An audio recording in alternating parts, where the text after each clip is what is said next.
Ladies and gentlemen, recorded in Fredericton, New Brunswick, Canada, it's time for Fight Night Picks with your hosts, Craig and Matt Allen.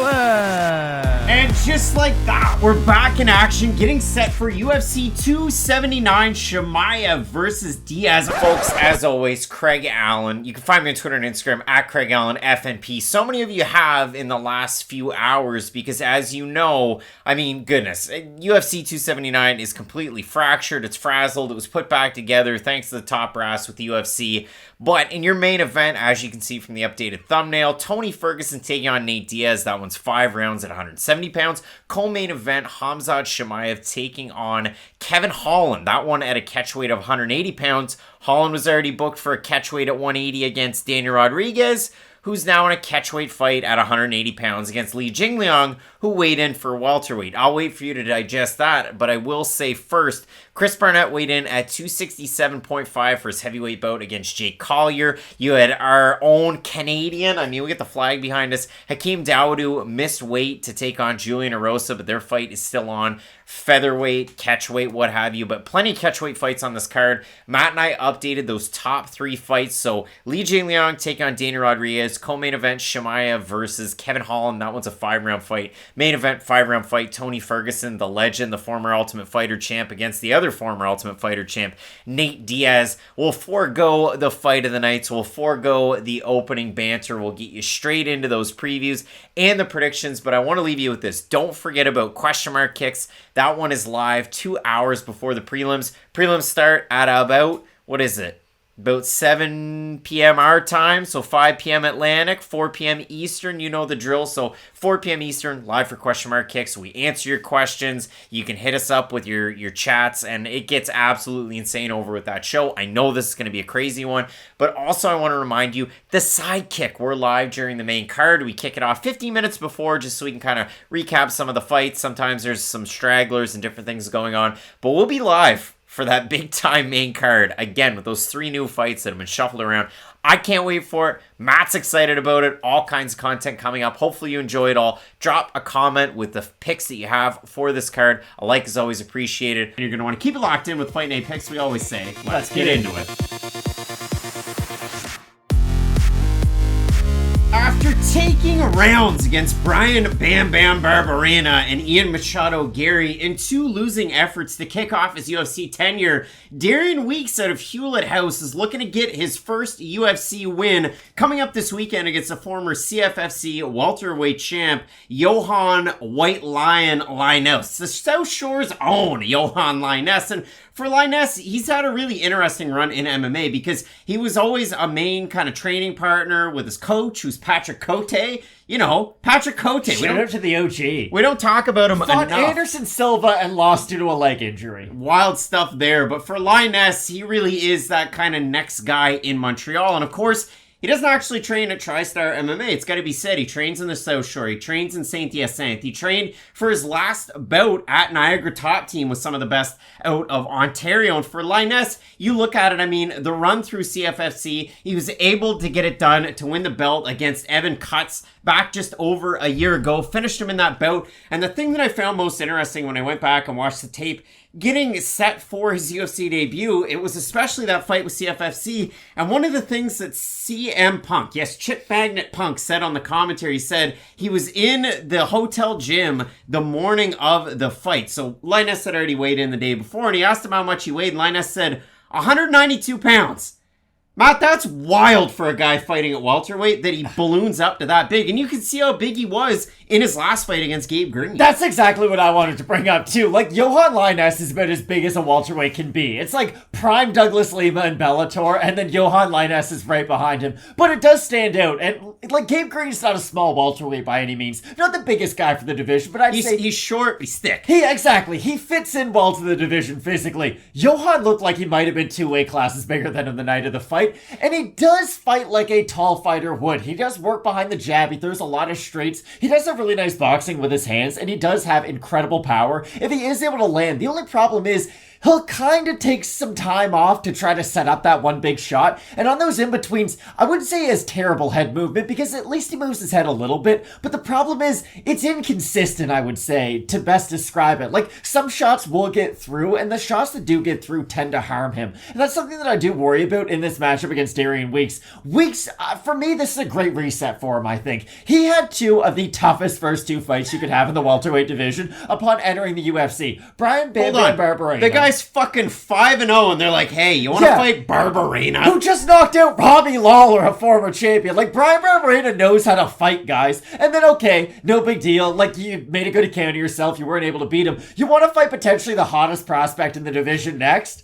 Like, I don't know who hates Darian Weeks who works for the UFC, but you're doing the boy wrong. Now, in this fight against Yohan Lainesse, I do think the work rate of Darian Weeks can actually help him a lot in this matchup. Lainesse, if he isn't able to land that one big power shot, if he's not able to go to the body, go to the legs, to sort of even out the cardio between these two guys, I could see Darian Weeks sort of picking up a big lead in that first round and making Yohan Lainesse maybe not fight panicked, but fight with more sense of urgency than he might have to, and that could even open up some of the grappling for Weeks. If you look at this matchup for Lainesse, he was coming in on Contender Series last year, taking on Justin Burlinson. Burlinson was a big favorite. He had a great record. The commentary couldn't get enough of him. And then you have Yohan Lainesse goes out there, gets the finish, and after the fact, Dana White was like, listen, you know, the guy's Canadian. He's getting a finish. He did the old, this guy was a 5-1 dog when Justin Burlinson's a -500 favorite. Not really how the odds work, but Lainesse gets a great win. Had a great first round against Gabe Green. Second round threw the biggest right overhand that was a non-knockout punch I've ever seen in my life. Face planted Gabe Green, who then springboarded back up. And then Lainesse, after having a good first round and nearly finishing Gabe Green, started to slow down, and that's where Gabe Green was able to kind of pick up on that one. So if you do look at it, you know, getting ready for a matchup like this, it will be interesting to see how he makes out in round 2, round 3, if we make it there. And for Darian Weeks, this is a guy that had a 15-4 amateur record. IMMAF was on the kind of forefront for him, getting ready for MMA. 5-0 as a pro. Not really the best level competition, but building yourself up. Originally supposed to compete on last weekend's card, UFC Paris, against Cedric Doumbé, you know, the former 2-time Glory welterweight champion. But the Paris Commission, or the France Commission rather, not that cool. They thought that Doumbé's 2-0 MMA record wasn't enough to take on a guy who was 5-2. Needed a little bit more seasoning. That's kind of ridiculous. Like, I could understand if he was fighting, I don't know, Matt Brown maybe. I understand he's near the end of his career. But like Darian Weeks fighting Brian Barberena. Exactly. Like, it's really weird how a 5-fight difference is what they're going to pick and choose between when one guy has such an extensive striking background. But you do look at it 4 weeks. I mean, the 15-4 amateur record, the 5-0 coming into the UFC, 1-1 pro boxing record, and the fight that he lost was a split decision loss to a guy named Antonio Woods.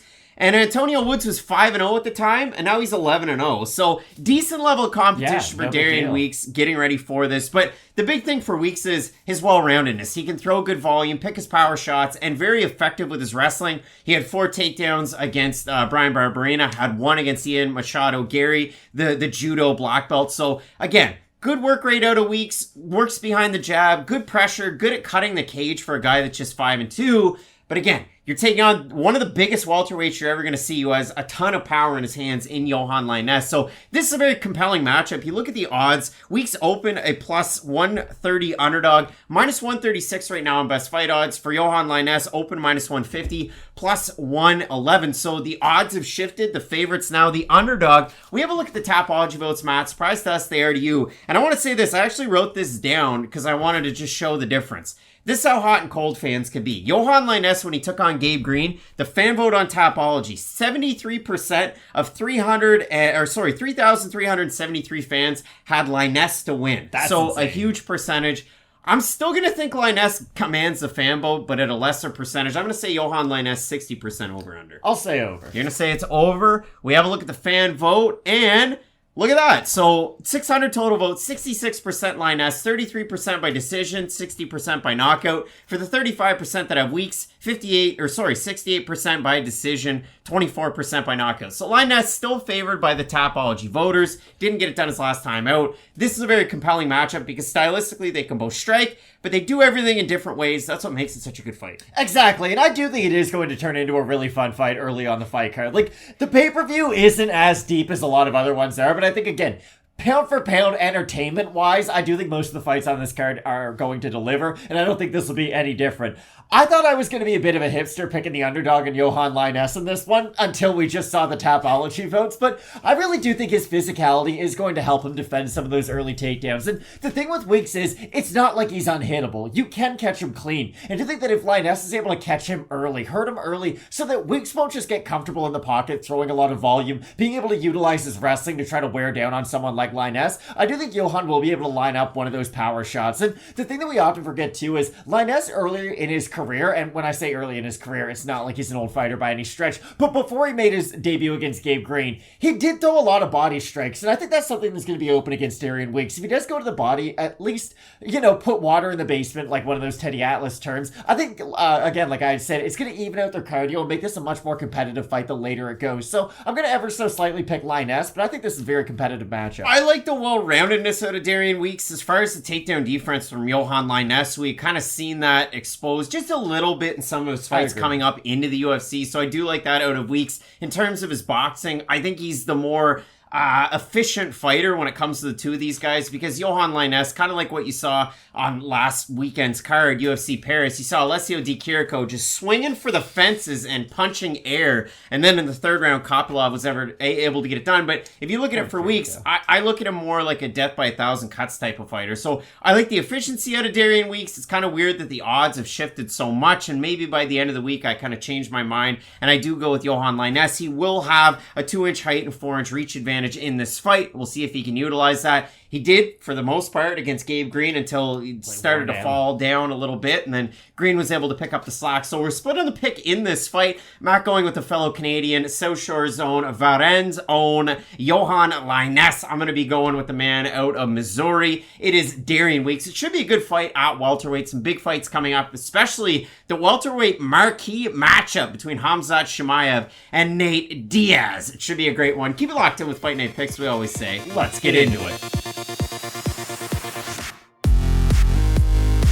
And a welcome to the UFC, to the former Combate strawweight tournament champion, the champion herself, Super Melly, Melissa Martinez. Do you think that she likes Jadakiss, Matt? Probably not. Probably not. Well, she might. And I mean, for Melissa Martinez, the last time she competed back in 2019, she is undefeated. She did win the belt. Split decision win over Desiree Yanez her last time out, and I've got a lot to say about that fight. But when you look at it for Melissa Martinez, why the long layoff? That really is the question, because we've seen a former Combate strawweight champ come into the UFC and have a lot of success. And that was, of course, Yasmin Jauregui not that long ago in her debut against Yasmin Lucindo. That was a fight of the night caliber fight. For Martinez, I did a real deep dive on this one, found an interview that she did with Danny Segura with MMA Junkie. The fact that her brother is Combate bantamweight champ David Martinez, who's 8-1. That's pretty cool. I mean, think about all the Combate bantamweights that we've had in the UFC, like Gustavo Lopez. There have been some but greats. For Melissa Martinez, these were some of the big talking points, because you will see it in her Instagram bio. You see it out there. Gold medal at the WAKO World Championships, 2016 Pan American champion in kickboxing, silver at Worlds in 2017. It very much is the hallmark of her game, but these are kind of the big things. I mean, she's looking to fill this gap by going out there and competing more in kickboxing, taking a bit of a focus off of MMA to hone her skills in the striking department. So took part in a lot of kickboxing tournaments, ended up focusing in on her studies as well, and she graduated back in the spring with a bachelor's in food chemistry. So pretty cool stuff for Melissa Martinez, but that explains why she's had this time away. Now, she comes into the UFC with that squeaky clean record, obviously the champion, taking on the former CFFC champ. And for Elise Reed, she had a really good amateur record. I mean, she was 7-1. She beats Rebecca Brigman over with Bellator.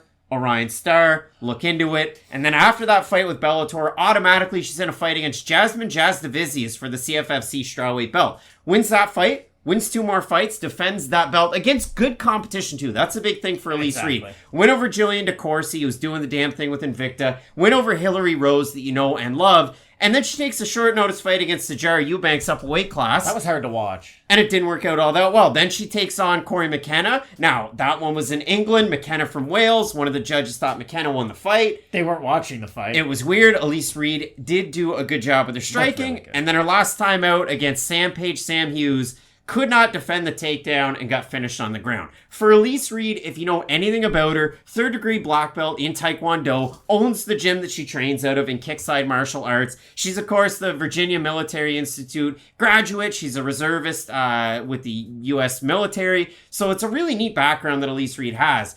Struggles immensely with the takedowns, and that is a big thing. I mean, Corey McKenna was able to take, advantage of that a little bit in their fight. Eubanks was, and then, of course, so was Sam Hughes, to the tune of 1 takedown by Eubanks. That's all she needed.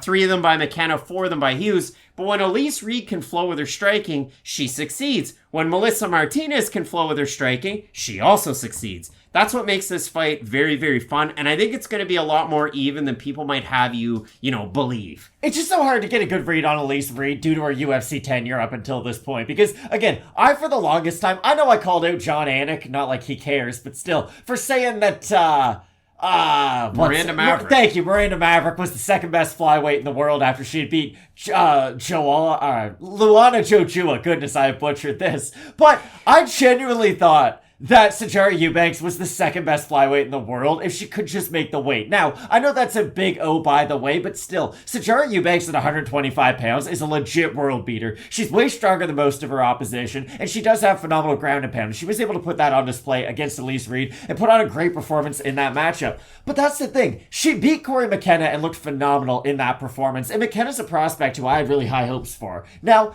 I know she struggled with the takedowns in that, but she was really able to demonstrate just how good her striking looks when she is able to keep it on the feet and flow like you had mentioned. But the loss to Sam Hughes really kind of destroys what my projections were for Elise Reed, because in my mind's eye, I would say Corey McKenna I probably think higher of than I do Sam Hughes. They have similar games, but still, I guess Sam Hughes relies a little bit more on her cardio, but they both go for the takedowns. They both struggle with pure strikers.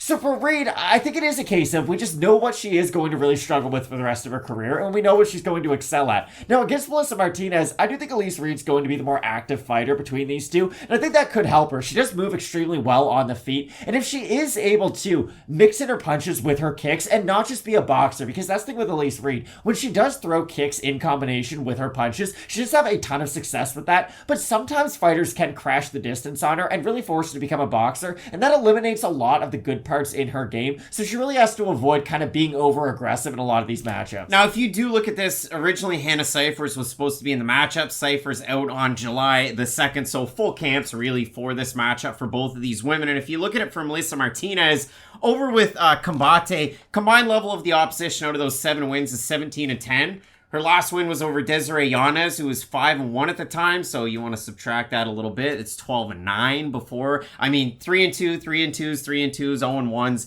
Not really the greatest level competition. Again, beating them in the ways that you'd like, but if you go back through the 5-on-in, I really do hone in on that fight against Desiree Yanez, and Yanez doesn't fight like Elise Reed does, because in the matchup, Yanez was trying to take the fight to the mat the entire time, work the takedowns. It was a split decision win for Martinez, but, I thought Desiree Yanez, she took the second round. She might have even got a 10-8 in the second round. And in the third round, controlled the heck. It was really close in the third round. And the other weird part about it was Martinez had a bit of a wardrobe malfunction in the clinch in the second round. So in the third round, she comes out wearing a t-shirt, which not really. Angela Magana. Yeah, it was really weird. And Juliana Pena was like, I don't know if that's allowed. And she said it kind of under her breath, but you heard it. At the end of it, the commentary team's like, Melissa Martinez wins. And sometimes you don't know how the judges are going to judge these bouts because we didn't think that she won. So it was a good fight for Yanez. And if you look at Yanez's record now, she's since lost 2 fights over with Bellator to Vida Ortega and Bruna Ellen. So decent level of competition. Obviously, that doesn't really tell you the full story on Yanez. It's just for Martinez, struggles in the same positions that Reed does in the clinch with the takedowns. But if you want to see some Martinez fights where she looks damn good and facing competition that's pushing a pace on her, her second to last fight against Caroline Gallardo, That was one where Gallardo just kept pouring it on. Gallardo landed more volume, like Elise Reed could. Martinez catches her. Gallardo goes for a takedown. Martinez kind of stuffs it, and then knees her in the head and knocks her dead. It was filthy. It was a really good win for her there, but I really do like this matchup. Again, it really is hard to try and give you a great prediction on this one because they both fight very similarly. Martinez hasn't taken on the greatest level of competition, whereas Elise Reed struggled with the takedowns, and that's been to her detriment in the UFC. So we have a look at the odds in this one. Reed open a plus 212 underdog, plus 135 now. Martinez open minus 252, minus 166 as it stands. Matt, Topology votes. Surprise to us, they are to you. I'm going to assume the fans go with the undefeated fighter. I would agree. And Martinez, I'm going to say over under 75% Martinez. I think it's going to be over. I think it might even be like 90%. It's close. I should have gone with that. Matt, 651 total votes, 87% Martinez, 77% by decision, 14% by knockout. For the 13% that have Elise Reed, 89% by decision. The fans think that Melissa Martinez is the second coming of Abus Magomedov. Take 3 years off and knock out somebody in the first round. Put your toe in another man's mouth. Disgusting. I don't think Melissa Martinez is Abus Magomedov. I honestly don't have a ceiling projected for she's Albus Dumbledore. Melissa Martinez. I don't know how high the ceiling is just yet. I think this is, again, a really hard fight to try and offer a good prediction. I do think her time off in striking is going to help her, specifically in this matchup, though. That's the thing. If she was fighting someone like a Tatiana Suarez, and I know that's a bad comp just because of how good she is, but get the idea. Just a primary Randa wrestler. Marcos. Exactly. If Randa decided to come back, then yes, that would be a difficult matchup for Melissa Martinez for all the reasons we've laid out. She does struggle with the takedown defense, and that is something that's probably still going to affect her to this day. But I do think the time off and her focusing individually on just specific parts of her MMA game are going to help her to some degree. She's only 25 years old. This time off, I do think, is going to help her quite a bit. So I am going to pick Melissa Martinez for this fight, but I do agree with you. I do have a hard time kind of figuring out what her ceiling is going to be long term. I don't put her in like the Jailton Almeida category for super prospects. So for Martinez, again, I like her in this matchup, but we'll see just how high her ceiling is. Martinez is a tricky southpaw. She really does like to throw the jab out there a lot, double up on it, and then throw like a looping overhand left like Chuck Liddell in 2005.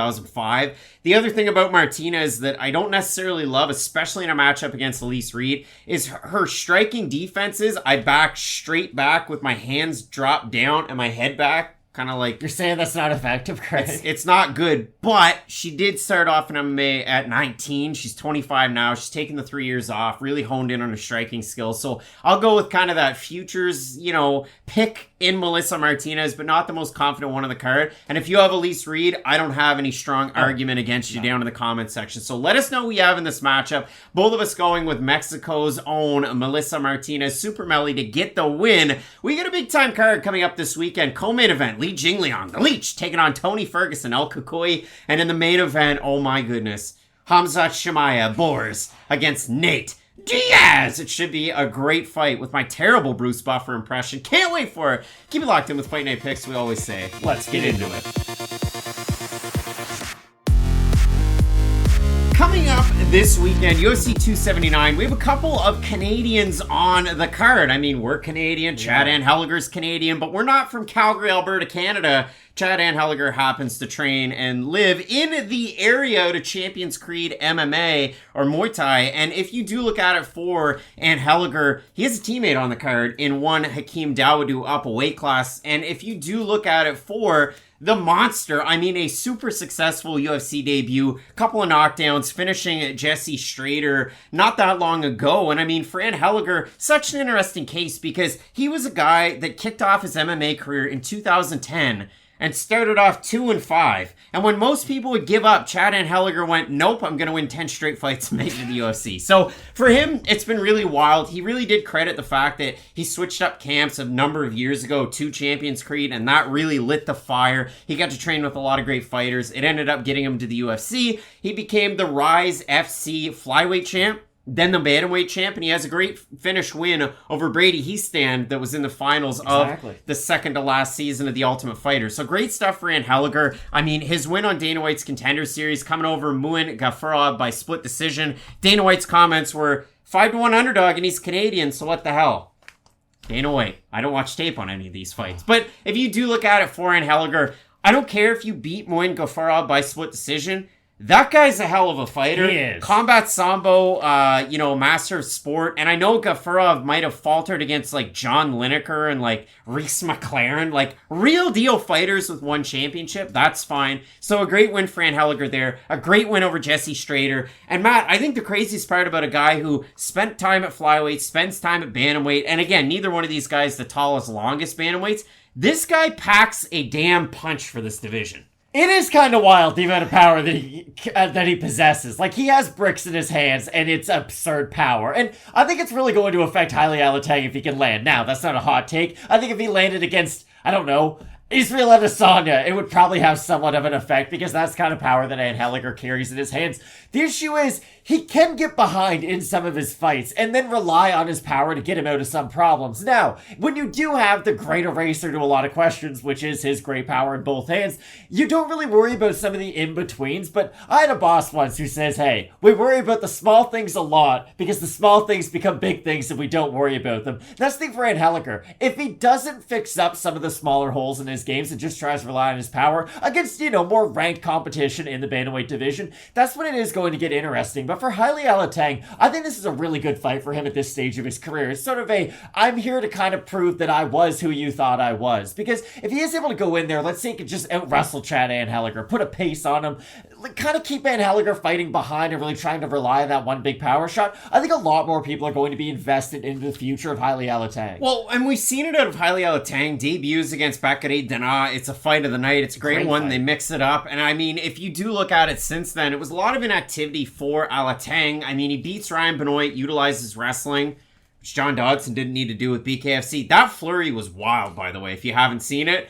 Casey Kenny in that fight, I mean, the judges scored at 30-27, 30-26, 30-25 for Kenny. Alatengheili could not close the distance, and he got completely outstruck. Kenny landed every strike he threw in that fight. Yeah, the fight against Gustavo Lopez for Alatengheili, in that one, the judges had him winning the first 2 rounds. And then in the 3rd round, Gustavo Lopez is coming back. Alatengheili decides, I'm grabbing this fence, and he loses a point. So all 3 judges scored at 28-28. Would have been a win if not for that. And then his last time out, for some reason, Kevin Kroom wanted to be a bantamweight, which was a terrible idea, and Alatengheili stopped him in the first minute of the fight. So a great knockout win from there. His last number of camps has been spent at Fight Ready MMA, because if you do look at it for the Mongolian Knight, he was the first UFC Academy winner with the UFC Academy and the PI in Shanghai. So for Alatengheili, you go to Fight Ready, you've got Henry Cejudo, you've got guys like Aruchi Lang, you've got guys like Luis Saldana and Jonathan Pierce, and Demetrius Johnson, who was getting ready for his fight against Adriano Moraes. So a good level of training partner. He does like to throw big looping power shots to close the distance, to utilize his wrestling. And before he was in the UFC, at one point, he was the 3rd-ranked freestyle wrestler in his weight class in all of China, which is wild. And it's very apparent in his game. So many people that live in China. I don't know how many wrestle in his weight class competitively, but you catch my drift. It is really a hallmark of his game. So I think it's a good one. A little bit of a clash of styles. Both guys will bang. And Anheliger's more of a car crash striker. 50-50 exchanges. Good chin, and his power wins out. Alatengheili mixes it up with his takedown. So, Matt, what do you have on this one? I think Anheliger's going to need a stoppage to win this fight, if I'm being completely honest. And you hate relying on that for a fighter, for that to be his only method of victory. But still, I do think Alatengheili and his wrestling is going to be enough of an X factor to win a lot of moments throughout this fight. I could see this being a fight where Alatengheili gets 7, 8, 9 minutes of control time. It might not be the most aesthetically pleasing matchup of all time. You want him to impress the fans, but fight boring.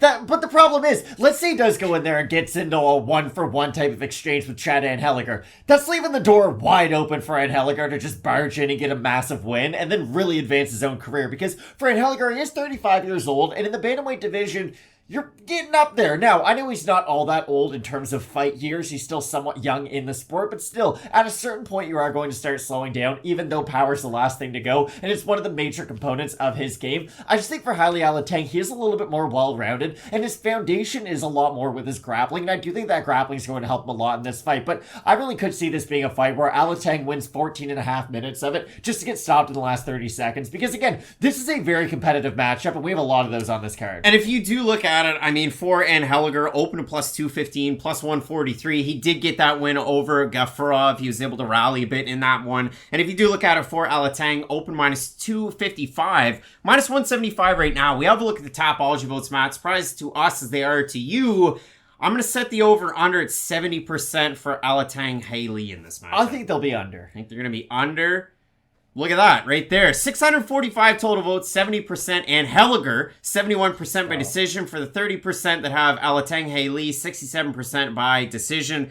I don't know who voted for Chad Anheliger that way. I don't know what fights they've been watching. That's kind of wild. Anheliger struggles with the takedown. He has in the past. He has on the way up. He did on Contender Series.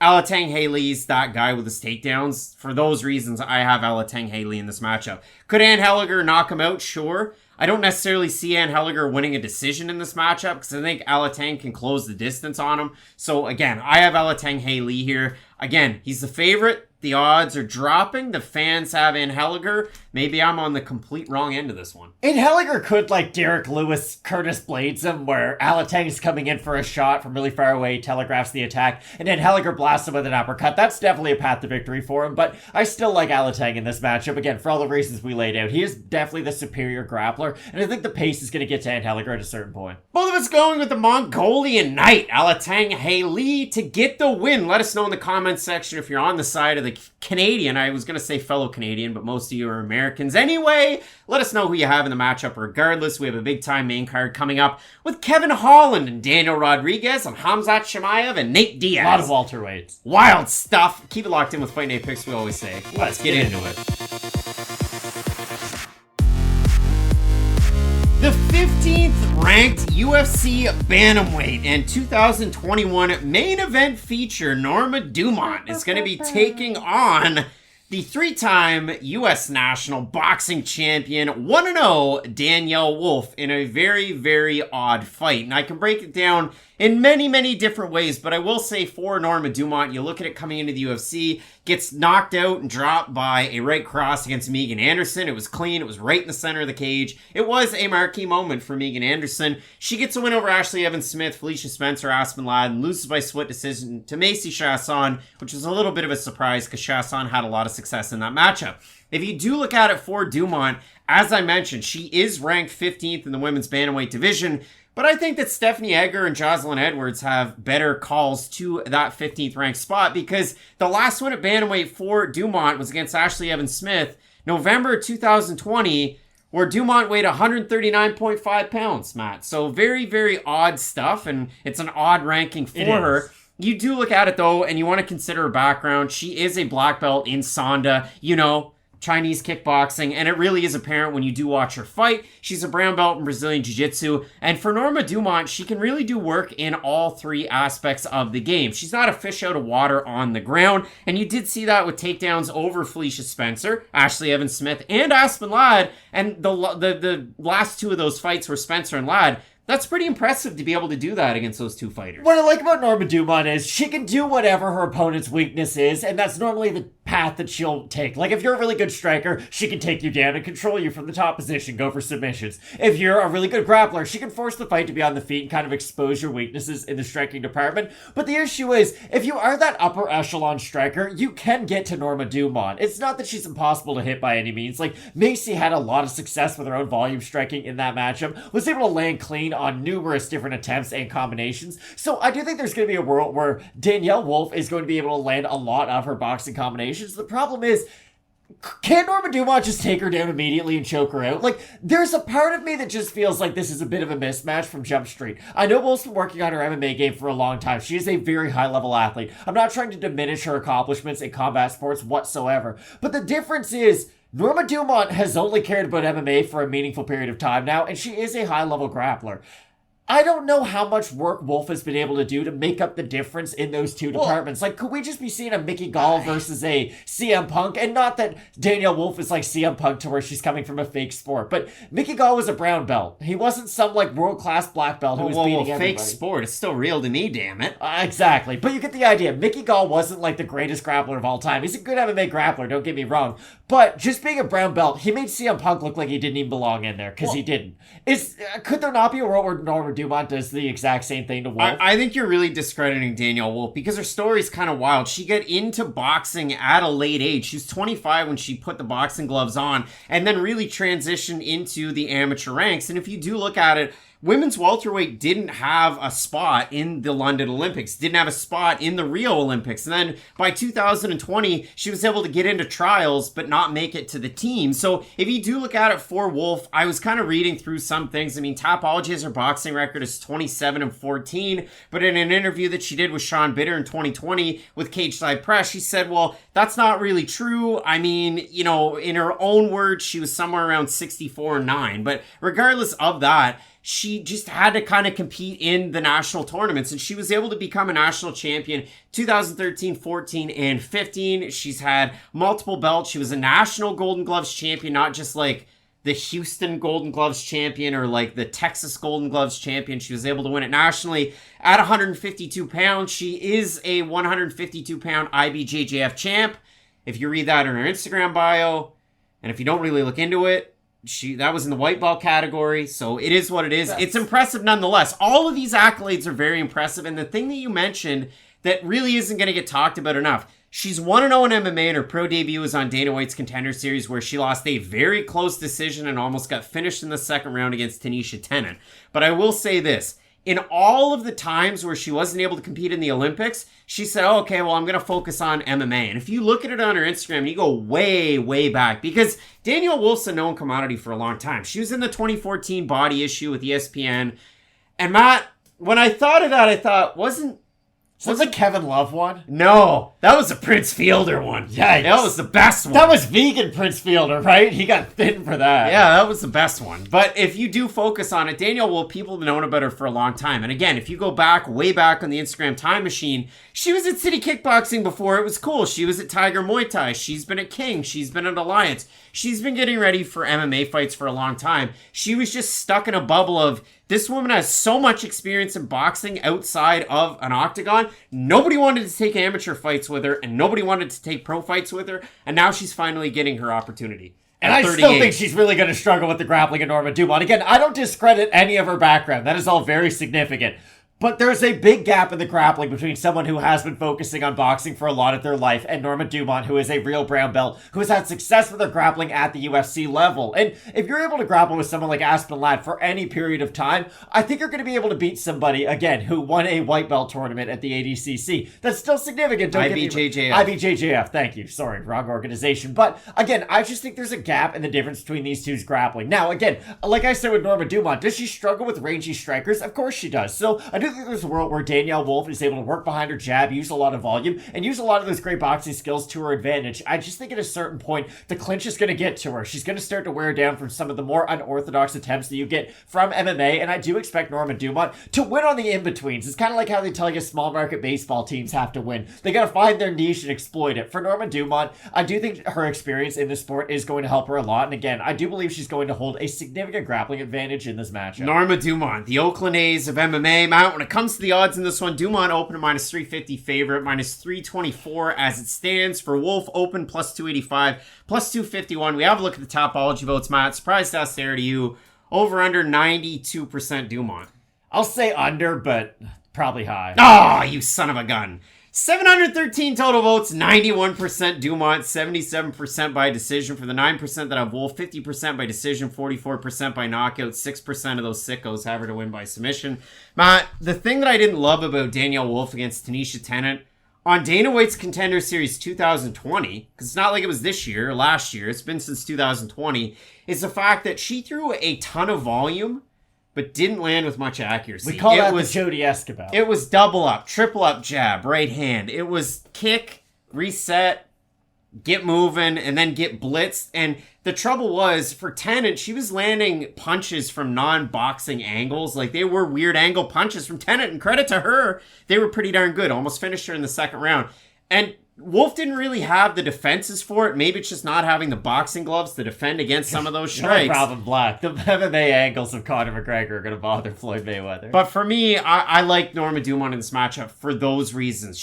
When she does hit, she throws with decent accuracy. She does throw with decent power. And I do like her grappling in a matchup like this. So I have Dumont. If you have Danyelle Wolf, she won her last fight throwing a ton of volume like Caitlin Chukagian, not landing on a lot of it and got a win. And Dana White after the fact said, hey, a lot of people on Twitter aren't happy that, Wolf won the fight because they thought Tennant did. I thought Tennant did. And at the end of it, they don't sign the contract. So we're taking Danyelle Wolf. Wow. But I do have Norma Dumont in this matchup. I think Danyelle Wolf has all of the powers in the world behind her to get ready for a matchup like this. The boxing accolades. She's been working with her jiu-jitsu, her wrestling, and so on and so forth in the San Diego area. Plenty of women to get ready for a matchup like this. But I do have the 15th ranked bantamweight Dumont. Yes, so do I. I expect Norma Dumont to excel in this matchup. Both of us going with Norma Dumont to get the win. It is a big time matchup. Comment below with who you have in this one. I'm really eager to hear your thoughts on the matchup. Big time main event on this card. Khamzat Chimaev taking on Nate Diaz for a chance at I don't know what. Are you not entertained? Keep it locked in with Fight Night Picks, we always say. Let's get into it.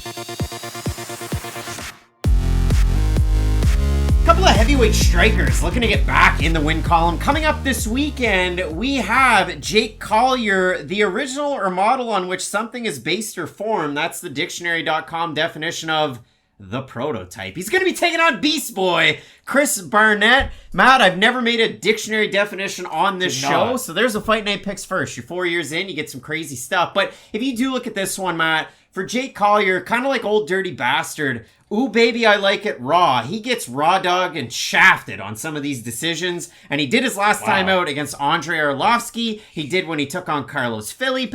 I will hold these things against him. And if you want to focus on some positive things for Collier in the heavyweight division, an insanely good win over Chase Sherman, where he finished him by submission very early on. For Chris Barnett, he had a knockout of the year contender last year against Jean Vellante. He lost on very, very short notice when he took on Big Ben Rothwell, which I don't really count against him all that much. His last time out, he loses by technical decision of Martin Budai, where some commissions and referees would say that that's a disqualification and should have been a win for Chris Barnett. But Budai was really beating him pillar to post. On the technical decision, all three judges scored at 30-27. But at the end of it, Budai landed multiple elbows behind the ear into the back of the head of Chris Barnett. That was eventually the finish to the fight.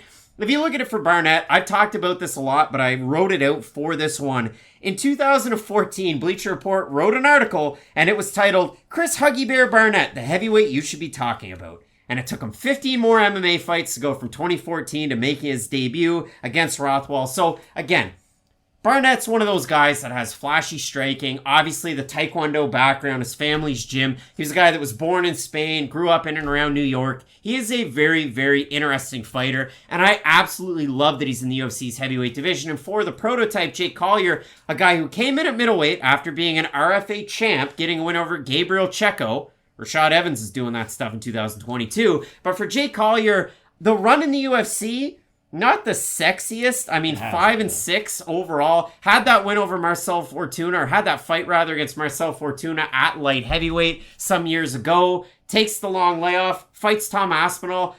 But the craziest part about it, beating Marcel Fortuna by decision, losing to Tom Aspinall, this is the weirdest thing that I have for Jake Collier. Since he's come into the UFC, he's got 11 fights.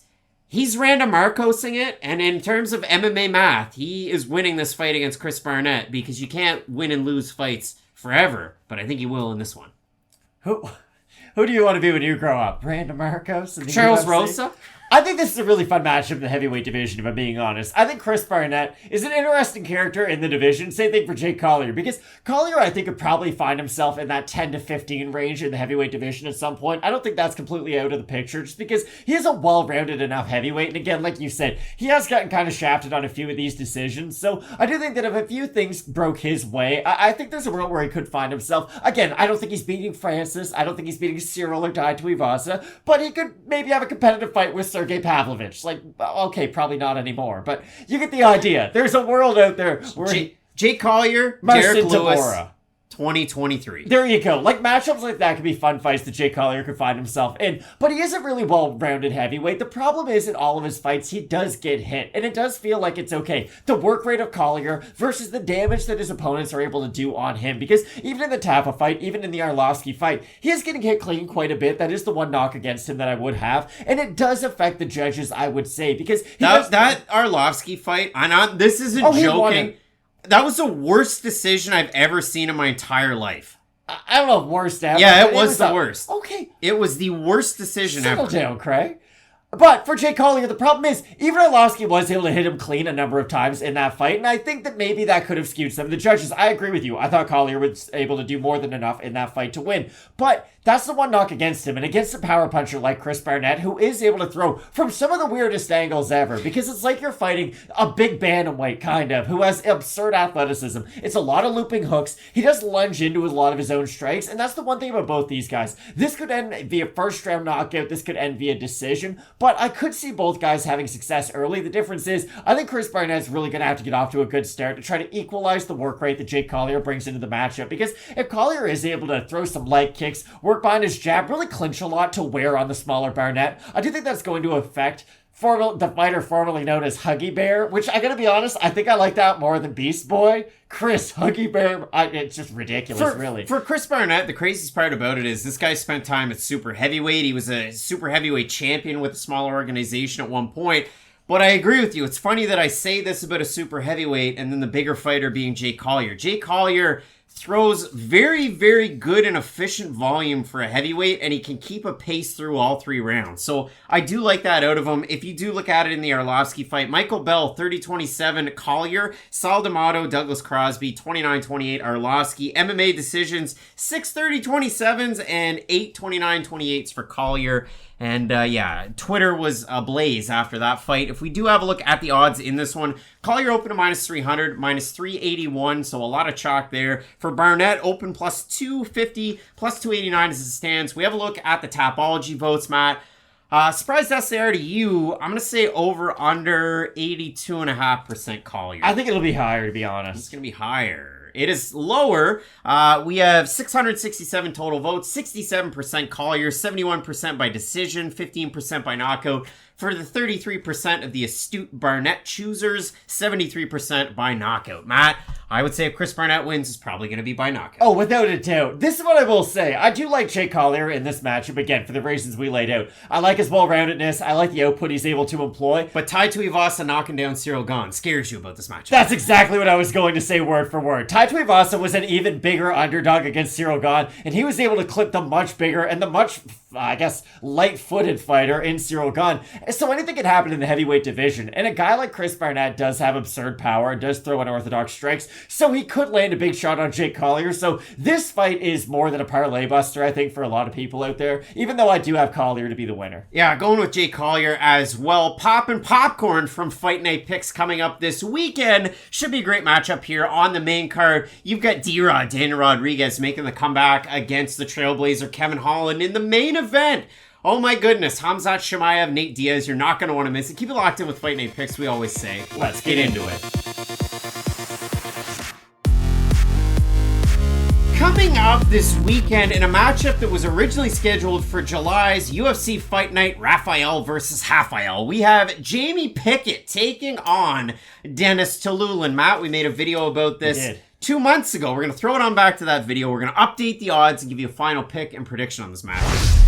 Coming up this weekend, a fight at middleweight that makes my brain rattle. We have the Night Wolf, Jamie Pickett, taking on Russia's Denis Tiuliulin, one of the biggest surprise signings to the UFC since insert surprise signing here. There's a lot of them, but when I look at Denis Tiuliulin, this is a big point that I had before his short notice fight against Aliaskhab Khizriev that was on a couple of weeks' notice. It was originally supposed to be Abzupian Magomedov, and when we consider the opponent that Tiuliulin took on in Aliaskhab Khizriev, one of the wildest men in MMA when it comes to his takedowns. And that was what ultimately won him that fight. But at the end of the first round, for about 2 minutes, I don't know what Aliaskhab was thinking, but he was like, hey, I'll strike with Denis Tiuliulin. And it went really poorly for him because for Denis, This is the thing, and this is my biggest point on that UFC debut. It It doesn't matter if in 2020 Denis Tiuliulin's fighting a pro debut of Denis Zaitsev, or before that a guy who was 0-11. Like, these are the level of competition that Denis Tiuliulin was facing. Then he fought Alexei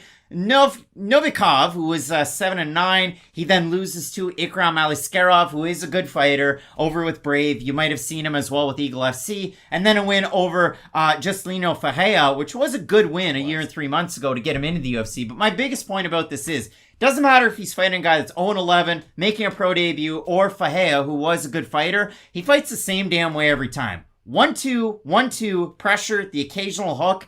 I only fight from the orthodox stance. I'm a poor defensive wrestler, and I never offensively wrestle. Denis Tiuliulin, a creative fighter. He does do one thing really high level, though, that I do like. He's really good at going jab into a left hook, which is a really nice same side attack. A lot of guys go left side, right side. Denis Tiuliulin will double it up on one side or the other. And the good thing about this matchup is we're going to see a much better version of Tiuliulin in this fight than we did in his last one. Just because stylistically, Jamie Pickett will not have the Chimaev type of a game plan to where it's okay, I'm going to prioritize my speed, my footwork, really go for the takedown. Pickett's definitely going to stand with Tiuliulin at some point. But this fight to me really feels like we're going to learn more about Jamie Pickett maybe than even Denis Tiuliulin, because for Pickett, I'm really guilty of this. Like, on his worst performance, I don't think he's very good. And then sometimes he really will surprise me in the octagon. This fight against Tiuliulin's really going to be the sink or swim type of fight, though, because what I do like out of Pickett is he has a very long jab. It's a very stifling jab. He's a very physically strong guy, especially in the clinch. You can see that. And I do think that's going to come into effect in this fight with Tiuliulin, because let's say Tiuliulin does do what you exactly said, and I do agree with it. Someone who has very basic boxing, who just kind of plods forward. Nothing too big. It's not like he's a Max Holloway. He's going to do a big blitz or anything. But if he does find himself... Does Max Holloway do big blitzes anymore? Max Holloway is one of the greatest fighters ever by doing big blitzes. He used to a lot. But for Tiuliulin, if he does just try to be stationary and kind of inch his way in, I think that's how Jamie Pickett can set up his own really big shot, because at range, I do think Pickett's going to have a lot of success. He's someone who can make Tiuliulin pay on his way in, and also make him pay once he gets there. But the flip side is, like you had set it up, I don't care who Tiuliulin fights. He's going to have a good chance of putting them out because he is so big at this weight class, and he does have incredible power. Like, the knockout wins that he does have, they might not be over guys who are ever going to sniff the UFC level. They're still extremely violent, though, when he is able to land his power shots. Like, when you look at it for Jamie Pickett, his last time out against Kyle Dawkins, he had no defense for the takedown. He ends up getting submitted at the end of the first round. It is what it is. Before that, beats Joseph Holmes. Holmes has a good first round, and then after that, Pickett really takes over round 2, round 3. Before that, against Laureano Staropoli, who's taken on a blown-up welterweight. It was a good win nonetheless. But then you look at the other fights. Stefan Chukwe beat him with volume and dropped him. And then the fight after that against Jordan Wright, he gets finished very early where they just kind of went at it. But it was obviously the hammer being Jordan Wright. And the nail was Jamie Pickett. The fight that I go back to, though, and I look at Jamie Pickett, and this is like what I think of. Okay, he went 1-2 on Dana White's Contender Series, loses to Charles Byrd by finish, loses by decision to Puna Soriano. He beats Donovan Patti, and how does he beat him? He throws like a 30-punch combo, and I think, geez, Jamie Pickett must have really good volume. Not really. Like, he is guilty, or at least I'm guilty of, he did that one time, so I think about it, you know, in that context quite a bit. But for Jamie Pickett, it really is a slow burn over multiple rounds. If he's a better striker than you are and he can mix in his volume, then so be it. But when I look at this matchup against Tiuliulin, Tiuliulin's going to be the one bringing the fight to Jamie Pickett. Can Pickett drop Tiuliulin? Possibly. I think he can. Can he mix in his wrestling? Possibly. I think that might even be one of his best attributes, or one of the best things that he could do in this matchup, because Denis Tiuliulin is not an offensive wrestler, and he struggles defending the takedowns, whether that's against good opponents or poor. The only thing I do worry about is if Pickett does decide to go grapple heavy, he might tire himself out going for some of those attempts if Tiuliulin is able to do a good job defensively. Now, that is a big if, because like you said, Tiuliulin is not a great defensive grappler, but I don't know if Pickett's the dominant wrestler, even a good enough wrestler to go out there and guarantee a takedown attempt every time he goes for one. Maybe just to switch it up in Tiuliulin's mind, make him think about something different than just the pure striking. I just think Pickett offers a slightly a more varied approach to his fighting style. I do like his jab too from Pickett. I do think that's something that can stop the forward pressure of Tiuliulin in its tracks, really, because if Tiuliulin does have to get a couple more inches into range, which is going to be the case into this fight, I do think Pickett has a good enough jab to where it's okay. Tiuliulin takes a step forward, meets immediate resistance, and has to reset. Takes a step forward, meets immediate resistance, and has to reset. And unless Tiuliulin can get a really nice rhythm going with his boxing early, I do think Pickett can just sort of...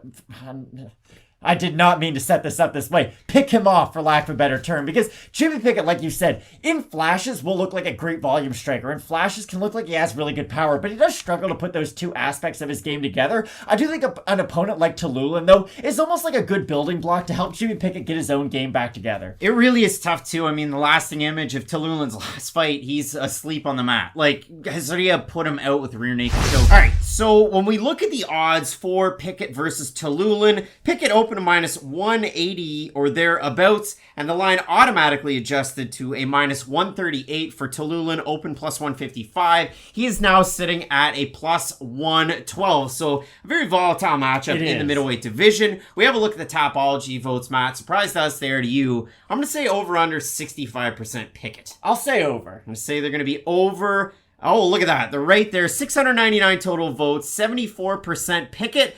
81% have him to win by decision for the 26% that have Tiuliulin, 52% by knockout. Matt, I think if Denis Tiuliulin's going to win this fight, he's going to have to knock out Jamie Pickett. I would agree 100%. Now, does he have the power to do so? Of course he does. He could knock out a full-grown elephant if he landed a clean enough shot. But the thing is, if Tiuliulin is able to land early and often, I think that could affect Jamie Pickett to where he's not the steady fighter that we have seen in the past. But I will say Jamie Pickett in this matchup, I do think he's going to be able to employ the jab, use the clinch when he really has to sort of... create not as much separation, because that's the thing about Tiuliulin. He has a very specific Goldilocks zone with a lot of his power shots, so I think if Jamie Pickett can be smart to really utilize his range effectively, he can go away with the win. Yeah, I mean, for Jamie Pickett, that quick Darce loss to Kaldakis' last time out leaves a bit of a bad taste in your mouth, and if you look at it for Tiuliulin, he was having success in the striking against Aliaskab Hezriev, which really surprised me, until he really faltered against some of the grappling. So in this matchup, I'll take the steadier fighter in Jamie Pickett. But if you have a strong conversation for Denis Tiuliulin, I'm here to listen. It's Pot and Popcorn from the boys. Both of us going with the Night Wolf, Jamie Pickett, to get the win. Some big-time matchups on this card. Holland Rodriguez for all you hardcores. And in the main event, Chimaev versus Diaz. You're not going to want to miss it. Keep it locked in with Fight Night Picks, we always say. Let's get into it.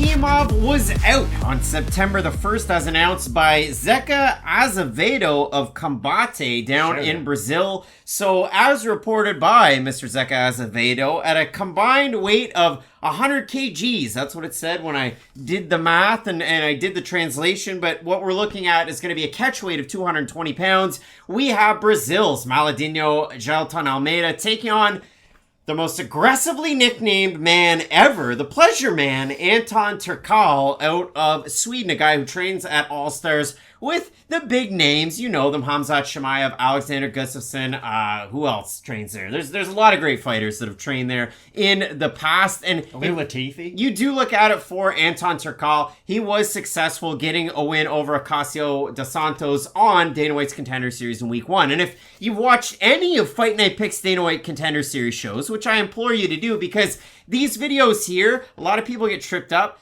I premiere our full card videos. They're premiered. They're not live because you got to do edits and this and that. But we are live for the Dana White's Contender Series videos. You can chat with us in the chat. We can hang out and so on and so forth. I say that because I was very excited for the Pleasure Man on Dana White's Contender Series. And he performed not so pleasurably. He looked good, don't get me wrong, against Dos Santos. He was able to take him down on 11 of 16 takedown attempts. But he held the back a lot, he showboated a little, and Dana White was not happy with anybody other than Joe Pyfer on that episode. So I am very surprised that they decided to sign Anton Turkalj after that performance, because the other thing is he had a long layoff from his fight entering into Contender Series where he got a win over Konstantin Soldatov over with Brave. It was a little over a year ago. For Turkalj, his biggest hallmark is his power grappling, his takedowns, and his ground and pound. Which is weird because he's taking on Jailton Almeida, who in the UFC and on Contender Series, well, Contender Series he beat Nasruddin Nasruddinov, a good grappler, finished him. Then he comes into the UFC, takes on Danilo Marques, kind of a lights-out grappler, but not lights-out with his striking or his cardio. And he finishes him. And then he takes on Parker Porter, who's like one of the bigger heavyweights. And everybody in the comments section said, no, he's not going to be able to take Parker Porter down. Well, you silly gooses. He took him down and he finished him. So originally Almeida, supposed to be taking on Chimaev Khimov, a guy who weighs in at like 258 pretty well every fight, so a bigger guy. Now, this being a catchweight at 220, you have to figure out Almeida was going to come in around 220 like he did for his last matchup against Parker Porter. But I look at this one as a very, very weird matchup, and I'm surprised the UFC even made it. I agree 100%. The catchweight, here's the reasoning behind the catchweight for anybody if they don't know, though. It's just to make sure Jailton Almeida doesn't show up at like 240, because Turkalj is going to be the smaller guy in this fight. The weird thing is, going into the Abdur Khimov matchup, I thought, okay, maybe Abdur Khimov, he'll fight a little bit like Parker Porter. Same, they're both big, they're strong, they're physical, but he has a little bit more left in him. You know, he's a little bit higher skill value. Does he? Than Parker Porter. I would say a little bit. He'll land some better shots in the feet, I'd say. Again, it's not an argument I win just because I said it, but I'd rank him a little bit higher.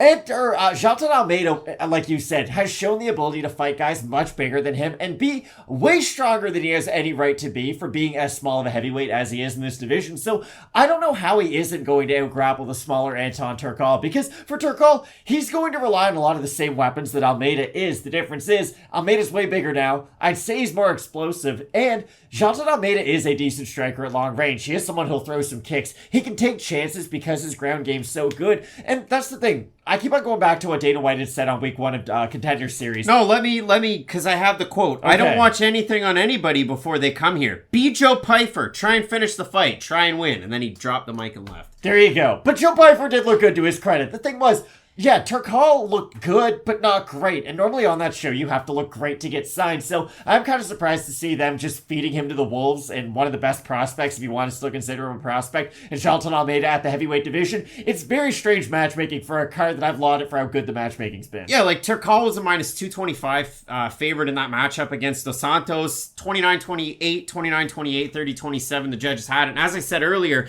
he went 11-16 on his takedown attempts. He had, over 10 minutes, over 11 minutes control time, almost 12. So he did a great job of that. Had the backpack position for a lot of it, but wasn't able to do anything with it. He was kind of egging it on. But for Turkalj coming into Dana White's Contender Series, very impressive prospect. Very good with controlling guys on the ground, utilizing his ground and pound, his explosiveness with his takedowns. That's exactly what Almeida does, who considers himself the Brazilian Khabib, except for Jailton, he's like Edge in 2007, just going for spears across the cage.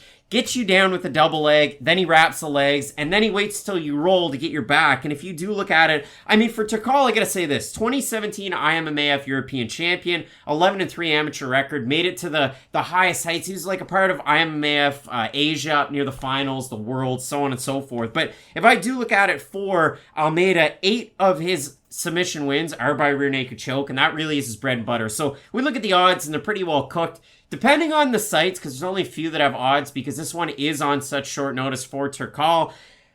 Almeida opened up a minus 1,500 favorite, minus 816 average now. Turkalj open plus 750, plus 523. We have a look at the Tapology votes, Matt. Surprised they are to you.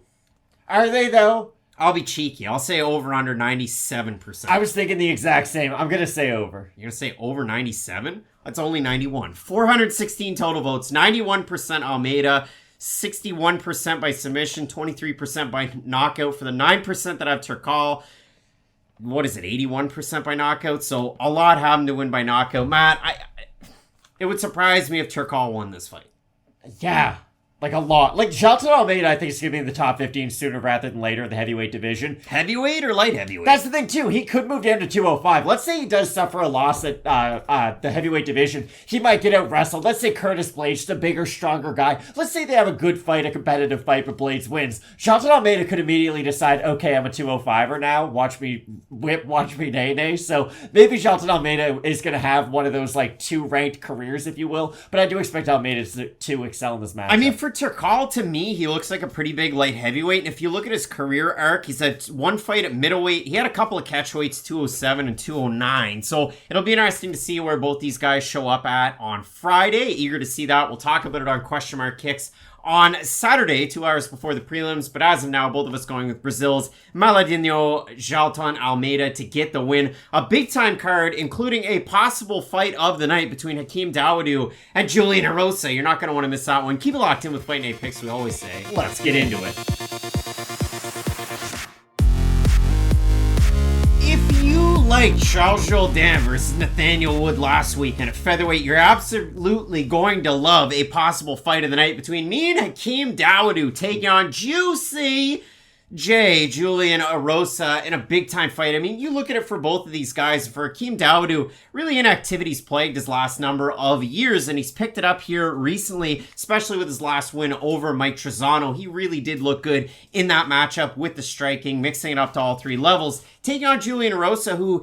both of these guys, respective 5-on-ins, they're both 4-1, and for Erosa, his 5-on-in is his third UFC stint. And wild. Stint number 1, not the best, a little bit 50-50. Stint number 2, not very good. Stint number 3, 4-1, and if we look at it and break it down, he does have 2 finished wins there. One over Sean Woodson, one over Nate Landwehr, really quick. He loses to Sungwoo Choi, he beats Charles Jourdain, and then he beats Steven Peterson his last time out. Split decision win for Erosa.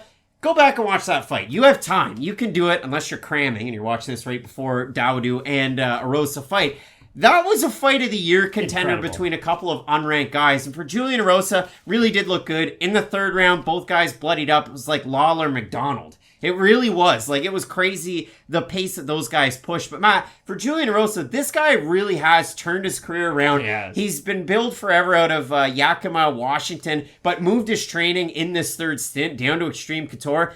And it has paid immediate dividends to his style. It definitely has. He's someone who really likes to weaponize his pace and his cardio in a fight, and I feel like the move to Extreme Couture has helped him accentuate that part of his game, because when he is able to absorb those early shots and kind of make it past an early flurry, he becomes a very difficult fighter to deal with. He's a great submission artist. If you do get him into any position where you're going for a takedown and it's not 100% great technique, he can get you with a guillotine, he can get you with a Darce. He's a very tricky fighter in that aspect. He has great volume striking in his own right, and he has deceptive power too. I don't think he's the most heavy-handed guy in the world by any means, but his shots do damage, and you can tell by the faces of his opponents in the majority of his fights. The problem is, and it's with every Julian Erosa fight, how hard does his opponent hit, and how big of a flurry do they bring, especially early on in a fight? And with Hakeem Dawodu, he does fight in a similar manner to a guy like Charles Jourdain. He's going to throw the kick. He's going to work in combinations. The difference is, I don't think Hakeem Dawodu is going to fall off a cliff in the third round, similar to what Jourdain did in that fight. I know that's a weird thing to say. Okay, I guess with his last performance fresh in our minds, we probably don't think of Jourdain as a big guy who's going to rally in the third round, but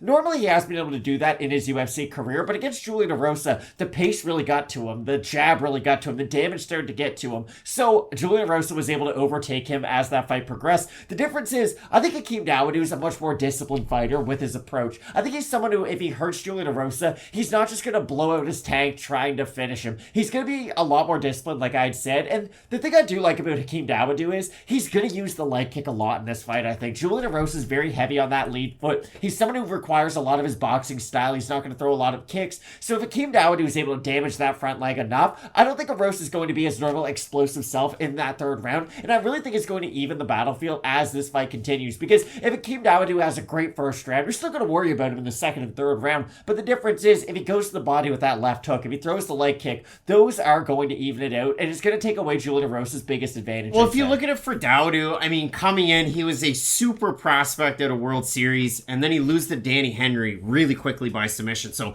picking up the pieces, you look at his last loss, this one for Dawodu, lose to Movsar Evlev and struggles in the grappling like everybody else does. So I don't really kind of take that one against him, but I will say this.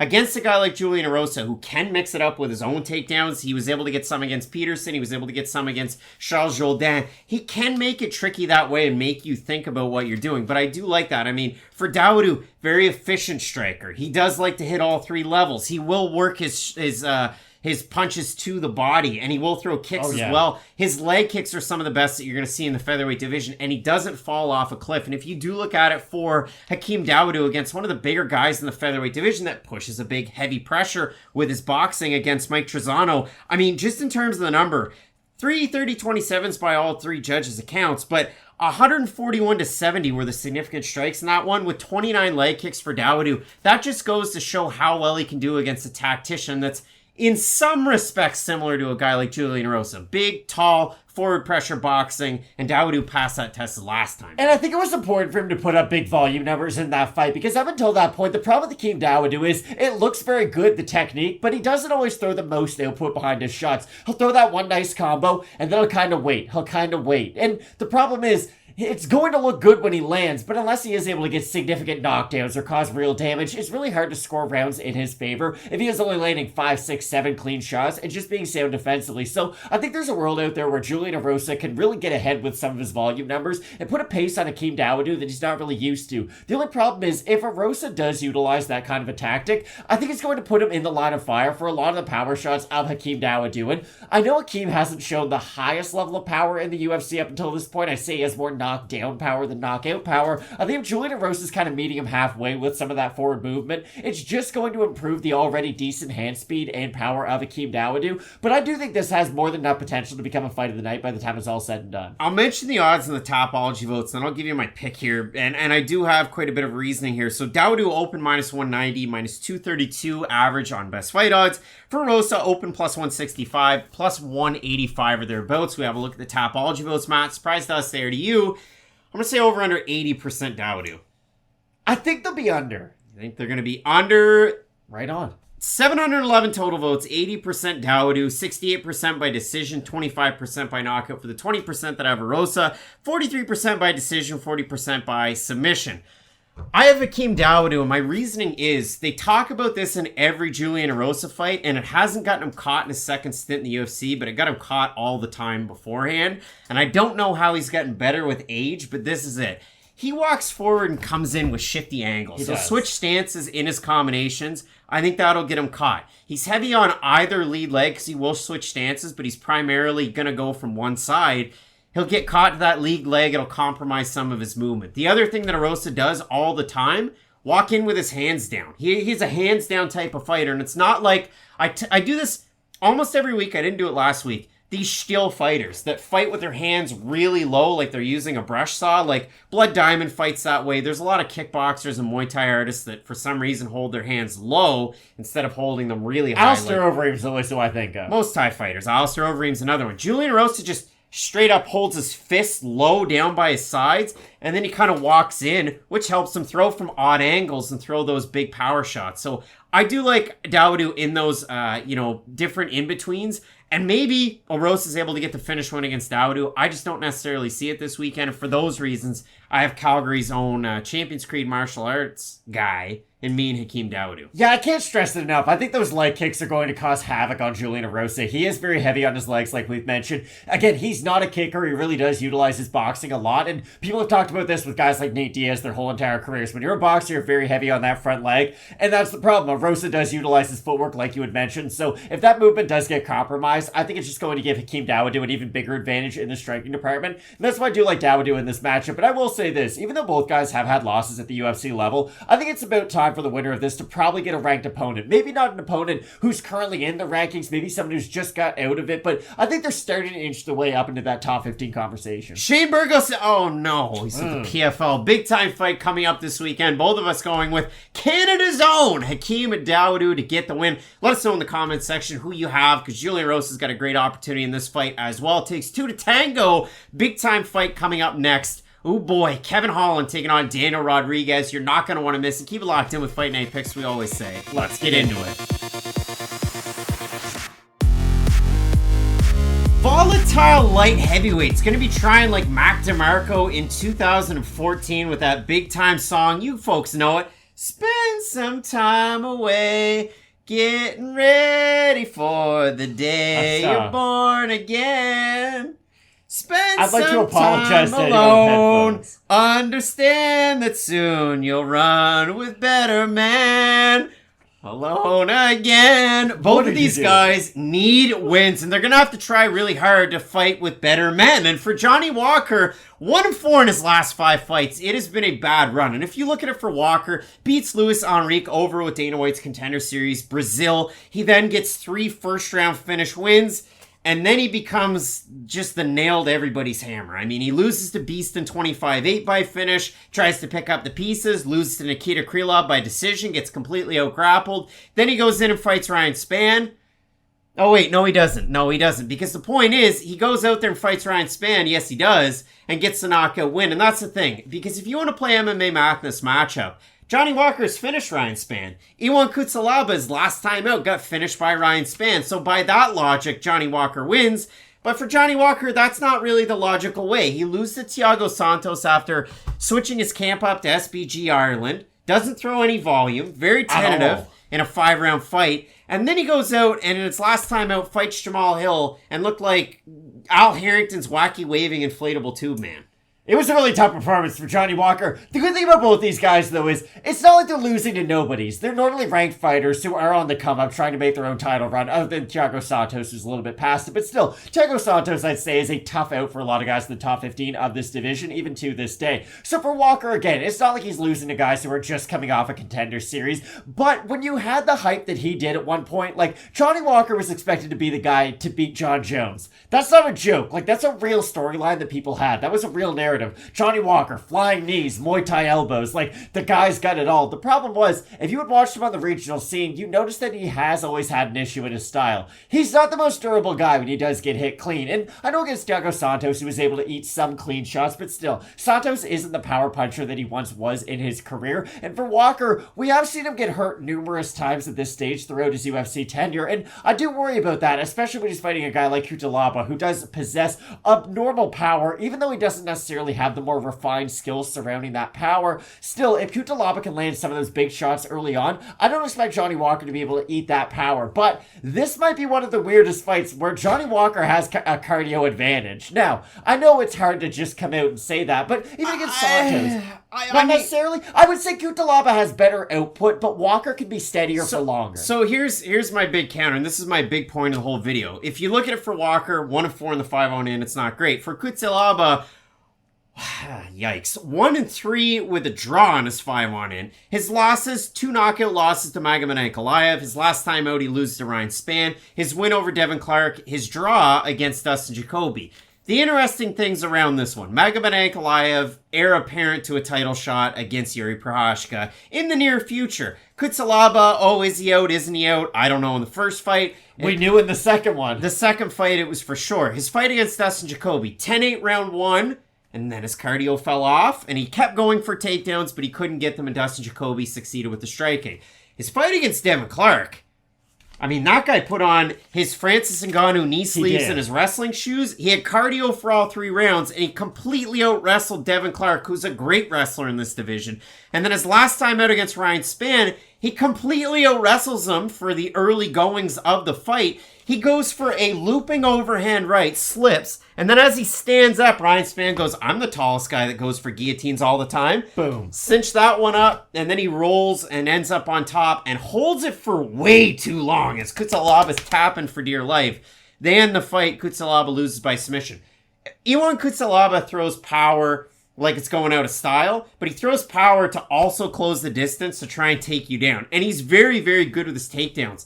He's not great with his top pressure. We saw that in the fight against Ryan Spann. Very light on top for how big he is. His first takedown, he gets into mount, and then he gets bucked off, and then he has to continue to go for it. It is a weird part of his game. So a good opportunity for Cutelaba, where he's seen Walker struggle with some of the takedowns. A good opportunity for Walker, who has good power, and Cutelaba sometimes struggles with the power of certain opponents. MMA math again. You want to do the comparables? Johnny Walker beat Luis Enrique over on Dana White's Contender Series by decision. Yohan Cutelaba made a highlight reel of Luis Enrique, knocking him out in 22 seconds. So there is that in play. So Johnny Walker is equal to or greater than Gokhan Saki is what we're saying? I think that's the fair comparison. This is a weird fight. If this is one of those, like, one-round fight of the nights, a la Vicente Luque, Tyron Woodley, Cutelaba is probably going to be on the winning end of it. He's probably going to eat a big shot, get up off the ground, and land his own power shots on Johnny Walker. And that is the one big difference between these guys. If Walker gets hurt, I don't know if he can recover in time to then eat another flurry from Cutelaba. If Cutelaba gets hurt, I think he could get back up and maybe continue to fight a bit, but the difference is, Johnny Walker, I guess, does still have insane power. So just forget what I just said the last 15 seconds.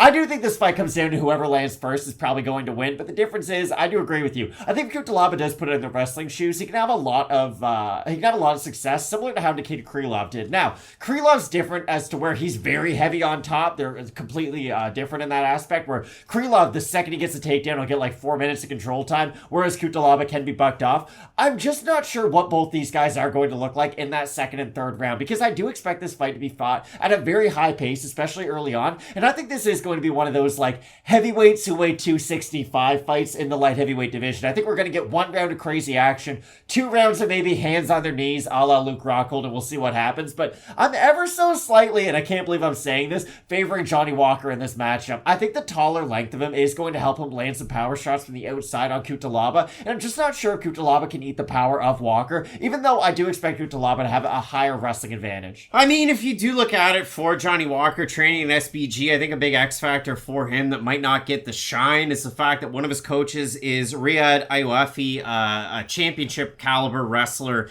And it is great to have that, especially a bigger guy in your camp getting ready for a guy like Cutelaba. I also think Cutelaba moving to Extreme Couture just accentuates all of his skills and turns up the sliders. So you look at the odds here, they opened where they're still at right now. They pretty much stayed the same. Walker plus 155, Cutelaba minus 180. We have a look at the Tapology votes, Matt.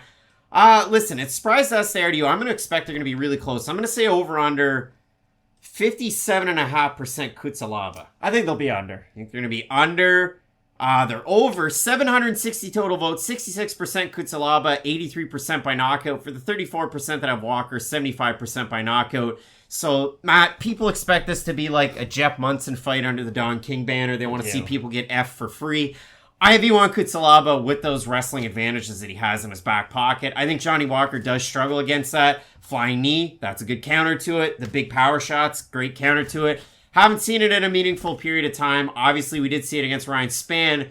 Against Spann, though, Spann's susceptible, just like he was against Carl Robertson, where he goes for those super deep double legs where he leaves his head out there.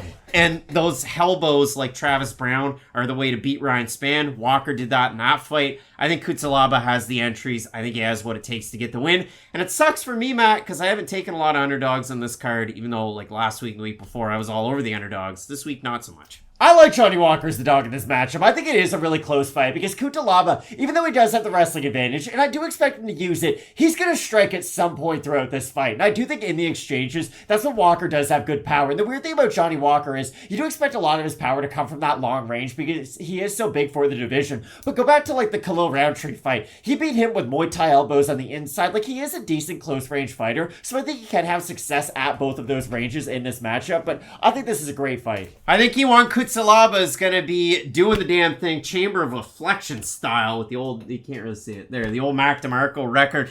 Getting the win in this matchup, Matt going with Brazil's wild man, Johnny Walker, to get it done. Let us know in the comments section who you have in this matchup. Should be a great one on the main card. UFC 279, the Fight Night Picks Sidekick, live for this portion of the show on the YouTube channel. You're not going to want to miss it. Keep it locked in with Fight Night Picks, we always say. Let's get into it.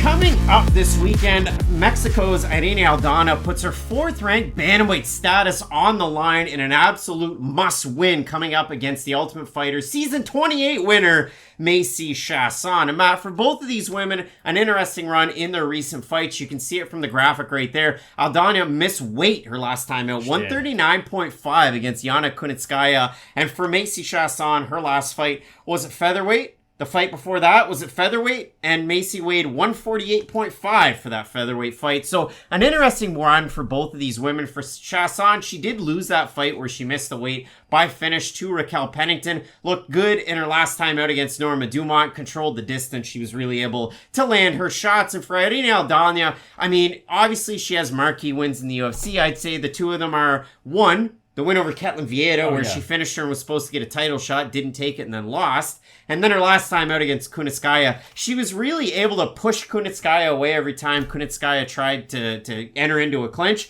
and landed a great left hook, dropped her, finished it on the mat. And she had her bloodied up from about the first punch in that one. She looked great. So we look at this matchup, Matt. It is the boxing skills of Aldana, who will throw some kicks. It is the overall pressure out of Chasson, who's normally the bigger fighter in most of these matchups. But I will say for Aldana, she does possess a lot of size for this division. She definitely does. And this is a weird fight. Feel free to disagree. But I feel like both these fighters on their best days look like they could be potential UFC champions. And on their worst days look like they are not even in the top 15 worthy at all. Like, Irene Aldana knocked out Ketlin Vieira with one punch. No one else has been able to do that in the UFC. That's why I think on her best day, she legitimately could be like a champion. If Juliana Pena can do it, I think Irene Aldana can too. And for Macy, maybe her ceiling isn't of the same level, but still, a very damaging striker for this division and someone who can really put power shots together. Because in the bantamweight division, there does seem to be a clear difference between fighters who have the potential to get a finish and fighters who don't. There's some fighters who really only go in there looking for a decision. Maybe they're not going in there looking for one. They just don't really have the potential with their jiu-jitsu or their power to really get stoppages. At least with Macy, she hurts opponents in the clinch and does enough damage throughout her fights to where I'm not just worried that, oh, everything's going to be a split decision no matter what, even though, yes, she is coming off a split decision. The thing for Irene Aldana is her movement is going to be the key in this matchup, and it's weird because early on in her career, I felt like she didn't move enough on her feet, or she would just move too much and not be able to sit on her shots and put damaging punches together. But I do think that's been the one thing she's really been able to improve upon as her career's gone on. It's not that she's a different fighter. She's just found ways to land her abilities even better, and her best ones being that left hook, like you had mentioned, against Yana Kunitskaya. It was the same one she landed against Ketlin Vieira. It was just really disappointing, that Holly Holm performance, if we're being honest. She broke her foot 2 days before. Well, and that's the thing. Going into the fight, though, it's not like you know that. And then Holly Holm was able to control her a lot in the clinch. I just really felt like for Aldana, that was the performance that was going to get her on the doorstep of a title shot, to give us a little bit more parity in the top of the division, because it's like Robert Whittaker now in the middleweight division. I saw a tweet last night where it's like Robert Whittaker's just turned into Israel Adesanya's bodyguard because he's just pushing away half the number one contenders. Holly Holm's kind of been doing that in the bantamweight division for a little while now, so I did expect Aldana to break through and really kind of make her mark in that performance. Now, after she looked great against Yana Kunitskaya, and that's why this fight is so important, because this fight's going to keep one of these fighters in sort of that top 6, top 5 category, and the other one's probably going to have to go back to being sort of in that gatekeeper position. So really important fight for the women's bantamweight division. And a big thing for Aldana of late is the fact that she hasn't fought very often. This is her first action of this year. Her last win, again missing weight against Yana Kunitskaya, was on the UFC 264 card. McGregor versus Poirier 3, and if you do look at it for Aldana, she has been featured in 5 previous pay-per-view experience, whether main card or prelim. She has been on some of those bigger cards. For Macy Chasson, her last finish win, to go back to that, was against Cheesecake or Cupcake or Cheese Cookie? What was it, for Sarah Morris, the Canadian? Cheesecake. Cupcake's Misha Tate. Yeah, it's a bad nickname regardless. But she did finish Sarah Morris back a few years ago. For Chasson, really still looking to break through. You look at the 2 losses, one to Pennington in the UFC, and one to Lena Landsberg, the elbow queen, next to her hometown. First fight outside of the States for Macy Chasson was that one back on the Copenhagen card in Denmark. The return of Nicholas Dalby. But Matt, we do look at the odds in this one. Aldana open to minus 156, minus 193 as it stands. For Macy Chasson, open plus 136, plus 158. If we have a look at the Tapology votes, they're a surprise to us, there to you. I'm going to say over under 70% Aldana here. I think they'll be under. I think they'll be close to 50. I feel like the fans have Aldana, but like the hardcores know Macy Chasson. We're going to have a look. It is over 753 total votes, 84% Aldana, 74% by decision, 20% by knockout. For the 16% that have Chasson, 75% by decision. Matt, I see this fight as a very tough one to give you a good prediction on. I do. I think it's going to be really competitive. It's a weird one because I think Macy's going to have to fight this fight in the way that normally other fighters tend to fight her, which is, I got to get close, I got to extinguish some of the flames, I can't let her get the separation, because if she's just chasing Irene Aldana in a lot of her fights, or in this fight, she's going to be walking into a lot of jabs, a lot of right hands. She's not going to really be able to close the distance. That's the one thing about Macy that I'm not thrilled with. She's good when she can get it into the clinch with some of her own offense, but she doesn't cut off the cage all that well. She'll kind of follow her opponent, and think if Aldana is able to use her footwork effectively like we have seen throughout her last number of performances, I do think it's going to be tough for Macy to be able to close that distance and have a lot of success. But I think if she does get into the clinch, try to rough her up, maybe even go for her own offensive takedown, she does have good ground and pound. and that's the weird thing. Again, a lot of the things that Macy does well, she also kind of struggles with, and that's what her opponents try to use on her. Even Raquel, just a lot of clinch work made the fight really ugly. So again, I think there is a path for Macy, but I do think the footwork and the boxing skills of Irene Aldana are going to shine through in this matchup. For Irene Aldana, she has to look at this one like Ultimate Fighter coaches looked at it very long time ago. I can't let you get too close. So for Irene Aldana, I saw her do that against Yana Kunitskaya, who normally has pretty good pressure against her opponents her last time out. Duck the head in towards her chest, push her away, and then start to land her volume again. And she has good power on that volume. For those reasons, I like Aldana in this matchup. But if you go with Macy Chiasson, I'm here to hear your argument. So let us know down below in the comment section who you have. Both of us going with Mexico's Aldana to get the win in this matchup. If I may, who does the winner get? Because I don't know where this division's going right now. Juliana Pena. I just don't know if they're doing the trilogy next, that's all. That's why I asked. Is this fight enough for a number one contender? Is it a title eliminator? It's definitely an important fight for the division, there's no doubt about that. I just don't really know where the winner goes after it. Juliana Pena, watching this one intently in La Jaula. Big time fight coming up this weekend. Matt, holy smokes. Kevin Holland, Daniel Rodriguez, Li Jingliang, Tony Ferguson, and in the main event, Khamzat Chimaev, Nate Diaz. You're not going to want to miss any of it. So keep it locked in with Fight Night Picks, we always say. Let's get into it. And welcome back with Fight Night Picks. This weekend is an absolute mess. As you had seen on Thursday evening, UFC press conference, Dana White has to cut it short. Listen, we had Daniel Rodriguez, Kevin Holland. We had some of the fighters jazzing it up, getting excited, and then a little bit of a skirmish behind the scenes. Then on weigh-in day, Friday, ahead of Saturday's fights, looky here what we've got. Chris Barnett misses the heavyweight limit at 267.5. Irene Aldana, Macy Chiasson becomes a catchweight fight. We have a catchweight fight between Khamzat Chimaev, a catchweight fight between Li Jingliang. And man, in my brain... May I, Craig? Before, what the fuck's going on right now? In my brain, I went to this. I remember Dana White saying this vividly, and this is a tweet from Jedi Goodman. Let's just make this absolutely clear. I hate fights at a catchweight. Yeah. How many catchweight fights have we done in 20 years? I hate them because they mean nothing. They're useless. And look at this. Technically, on a technicality, to the Fight Night Picks fans, I hit the wrong button. On a technicality, you have Collier Barnett. If you miss weight, then that becomes a catchweight. So Collier Barnett's a catchweight. Hakeem Dawodu missed weight at 149 to fight Julian Erosa. Technically, they'll say it's a featherweight bout. It's a catchweight bout because he missed weight. You have Almeida Turkalj that was already a catchweight. In total, you have 6 fucking catchweight fights on a 13-fight card. Almost half of these fights are a catchweight. It's ridiculous, but out of the embers comes a fire. We end up with Li Jingliang taking on D-Rod Daniel Rodriguez. And for fans who might not know, for Daniel Rodriguez, a man who's all the hotness, you'll see it in the graphic, 4-1 in the 5-on-in. He's on a tidy 3-fight win streak. The one loss is to Nicholas Dalby, a guy who will throw the kitchen sink at you but not land on a lot of that volume. And some people did think that Rodriguez won that fight. A controversial decision. But if you do look at the wins that he's had since then, a win over Mike Perry, a finish win over short notice call-up Preston Parsons, who's a coach of a fighter that we have coming up in the next couple of weeks, and then his last time out sent Kevin Lee, the former interim championship contender, out of the UFC to fight Diego Sanchez. Why? So for D-Rod, he was that hotness. He's a guy just like Riff Raff in 2015, tiptoeing in my Jordans. That's what D-Rod's all about. But a left hand injury forced him out, and he's been away for about the last year, had surgery on the hand, had to rehab the hand, training pretty well full-time at Syndicate MMA, BMF Ranch as well. But for Dana Rodriguez, he goes from fighting Kevin Holland in a fight that, listen, most people had figured Kevin Holland would win. He was a big favorite. To now fighting Li Jingliang, a guy who came into this week, because originally, out of all these catchweights, Rodriguez and Holland was scheduled to be at 180 pounds. So you'll see Dana Rodriguez, 179. Li Jingliang, 170.5. Jingliang weighed in successfully at the welterweight limit or below to fight Tony Ferguson. A little bit of a weight bullying tactic for Dana Rodriguez. He gains an advantage now all of a sudden. I think he does, but first and foremost, I have to say this. I love this fight in the matchup. Oh, yeah. Entertainment-wise, I think we're going to get 3 incredible fights. That's the one good thing about this weird mix-up, because that's why I said, what the F is going on?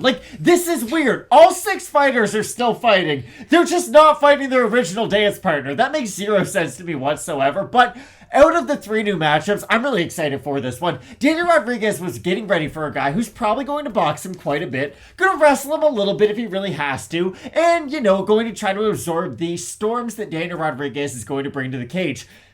Jingliang kind of, he checks all those boxes. So I really do think this is going to be a good fight. And the good thing for both guys is I don't really think they're going to have to change their game plan a lot. If you want to disagree with that, feel free to. But for the most part, Jingliang was going to get ready for a boxer, albeit Tony Ferguson is much more orthodox than Daniel Rodriguez. But for the most part, he's going to choose to strike, then choose to wrestle as sort of like a second resort, last resort, if you will. Daniel Rodriguez cut from that same cloth. The difference is Rodriguez is going to be a lot more traditional with his boxing combos. Won't be going for the crazy spinning elbows or any of those sweep kicks like we see out of Tony Ferguson. But the good thing is, I really think this is going to be a great fight, and it should be a competitive matchup. And I'll be honest, I haven't looked at the odds before we started making this video, but I assume they are quite even because I look at Jingliang and Daniel Rodriguez at a very similar point in the welterweight division. They can be a competitive fight to anybody from probably like 5 to 15, if we're being completely honest. Like, they're not going to win all those fights, again, but they're going to make them very fun and very competitive fights. Now that they're matched up with each other, I agree with you. I do think the added 10 pounds that Daniel Rodriguez knew he was going to show up with on fight week is going to make a difference,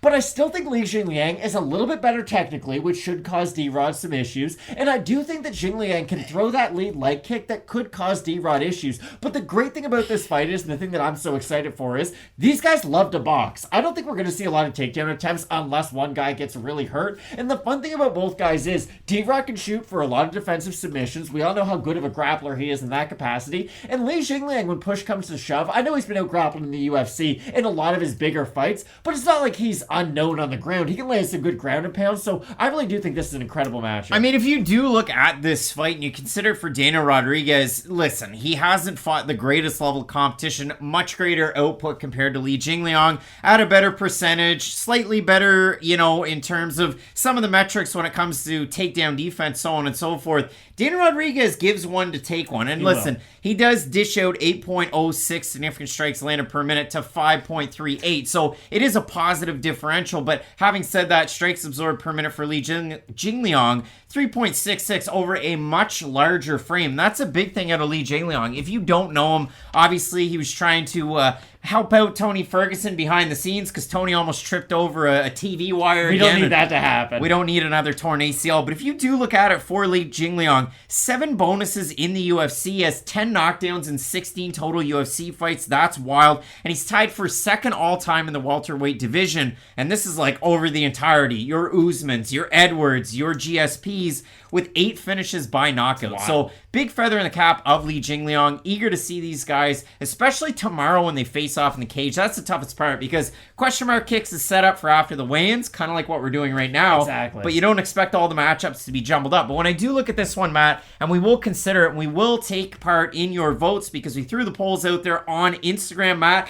Instagram, YouTube community tab. We're always out there trying to interact with everybody. And we have a lot of votes on this one so far. Just threw it out there. 150 votes, good for 60% on Daniel Rodriguez. 100 votes exactly on the nose, 40% for Jingliang. And if we do have a look at the odds in this matchup, Matt, I'm curious to see what they are. Jingliang open around a plus 130, still about there. Daniel Rodriguez minus 150. Rodriguez getting for a dynamic long-range striker in Kevin Holland, a guy who, listen, has his own jiu-jitsu accolades, especially in his back pocket. Travis Lutter, BJJ for Kevin Holland. You look at it for Jingliang, a little bit more of a different striker. He definitely holds himself a lot more compact than a Kevin Holland. Oh, yeah. Even a Daniel Rodriguez as well. And I'd argue a little bit, I would consider Daniel Rodriguez, you talked about the technique. I think Daniel Rodriguez, a lot more crisp with his shots, a lot better with his technique than a guy like Jingliang. But Jingliang does a great job of mixing head, body, and to the legs. See, this is my thing. I think early on, Daniel Rodriguez will be more comfortable. He will be more technical. But the thing about Jingliang is, when he gets into that rhythm, it is tough to deal with him. He does mix together his strikes quite well, and that's what I allude to when I say I think he's a little bit more technical. I think Daniel Rodriguez is going to come out with a big storm. I do think that added weight is going to help help him, especially in the power punching department. And the wild thing about Li Jingliang is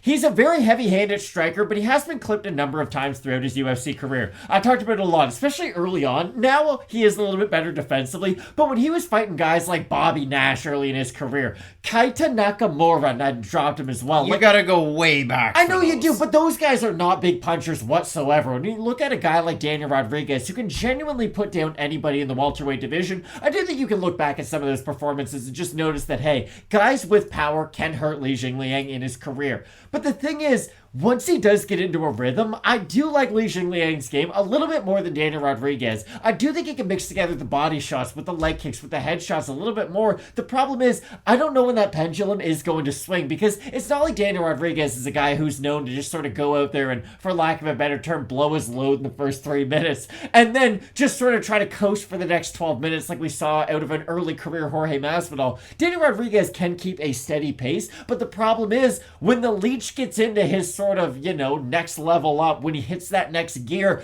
I still think he's going to outpace D-Rod, and that's why I think this fight's going to be so incredible. I am going to ever so slightly favor Daniel Rodriguez in this matchup as a final prediction, but this is going to be a great fight. I could see both guys getting hurt, both guys getting dropped. This could easily become fight of the night, and again, that's the wild thing about these 3 new matchups we get. Any 3 of them could be fight of the night, and they could have been before they were switched up anyways. I'm not so, co-main event Chimaev Holland, I know they jawed, I know there's going to be a lot of banter about it. It is a 5-round fight. This one's 3. Main event Ferguson and Nate Diaz is a 5-round fight as well. I'm most excited about this fight in the main event, and I think this is going to be a great one. If you have Daniel Rodriguez coming out with the amount of volume that he threw against Kevin Holland, keeping him away, obviously Lee was able to get some of the takedowns, but obviously not wear on Rodriguez whatsoever.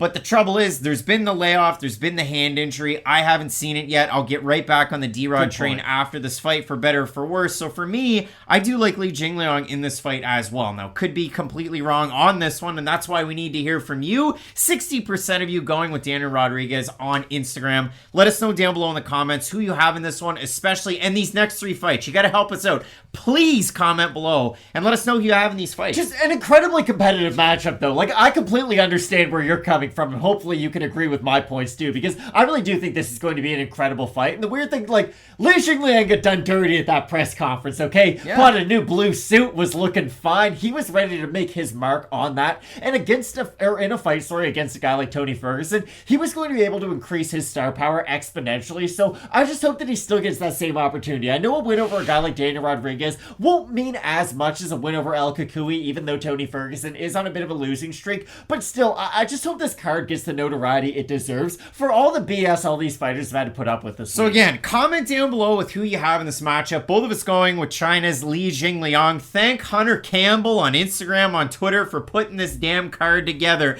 and keeping the ship afloat. We're going to have a video for Chimaev Holland. We are also going to have a video for Ferguson and Nate Diaz. And then we're going to have a full card video with everything in it, because we're getting wild at Fight Night Picks. You're going to keep it locked in with Fight Night Picks. And as we always say, let's get into it. Coming up on Saturday's UFC 279, Khamzat Chimaev demoted to the co-main event in a 5-round fight against a fellow fighter who has taken part in quite a few main events. We have the Trailblazer, Kevin Holland. Thanks so much for joining in with Fight Night Picks. As always, Craig Allen, at Craig Allen FNP, Matt Allen, respective socials, at Matt Allen FNP, the Twitter, the Instagram. And if you saw us on the Twitter and Instagram, you would have known that these fights are coming up. Exactly. We have Li Jingliang, Daniel Rodriguez, Chimaev versus Holland in the main event. Tony Ferguson taking on Nate Diaz. Now, this fight is at a catch weight of 180 pounds. Originally, Kevin Holland was supposed to take on Daniel Rodriguez at a catch weight of 180 pounds. Originally, Khamzat Chimaev was supposed to make the welterweight limit, but due to, just some craziness and some stuff that we don't like, Jimmy doesn't like mistakes. Mistakes and Jimmy, they kind of clash. And for Khamzat Chimaev, he had a Jimmy mistake and showed up weighing in at 178.5 for his fight against Nate Diaz. The Diaz camp, all 59, 60 of them in the entourage, they run deep. They said no. So ultimately, Chimaev gets to fight Kevin Holland, a fight that just about came to blows, if it didn't already, backstage at the press conference just last night on Thursday night. We taped this on Friday. Matt, there is bad blood that's boiled over into this one, and it should be a fun fight while it lasts.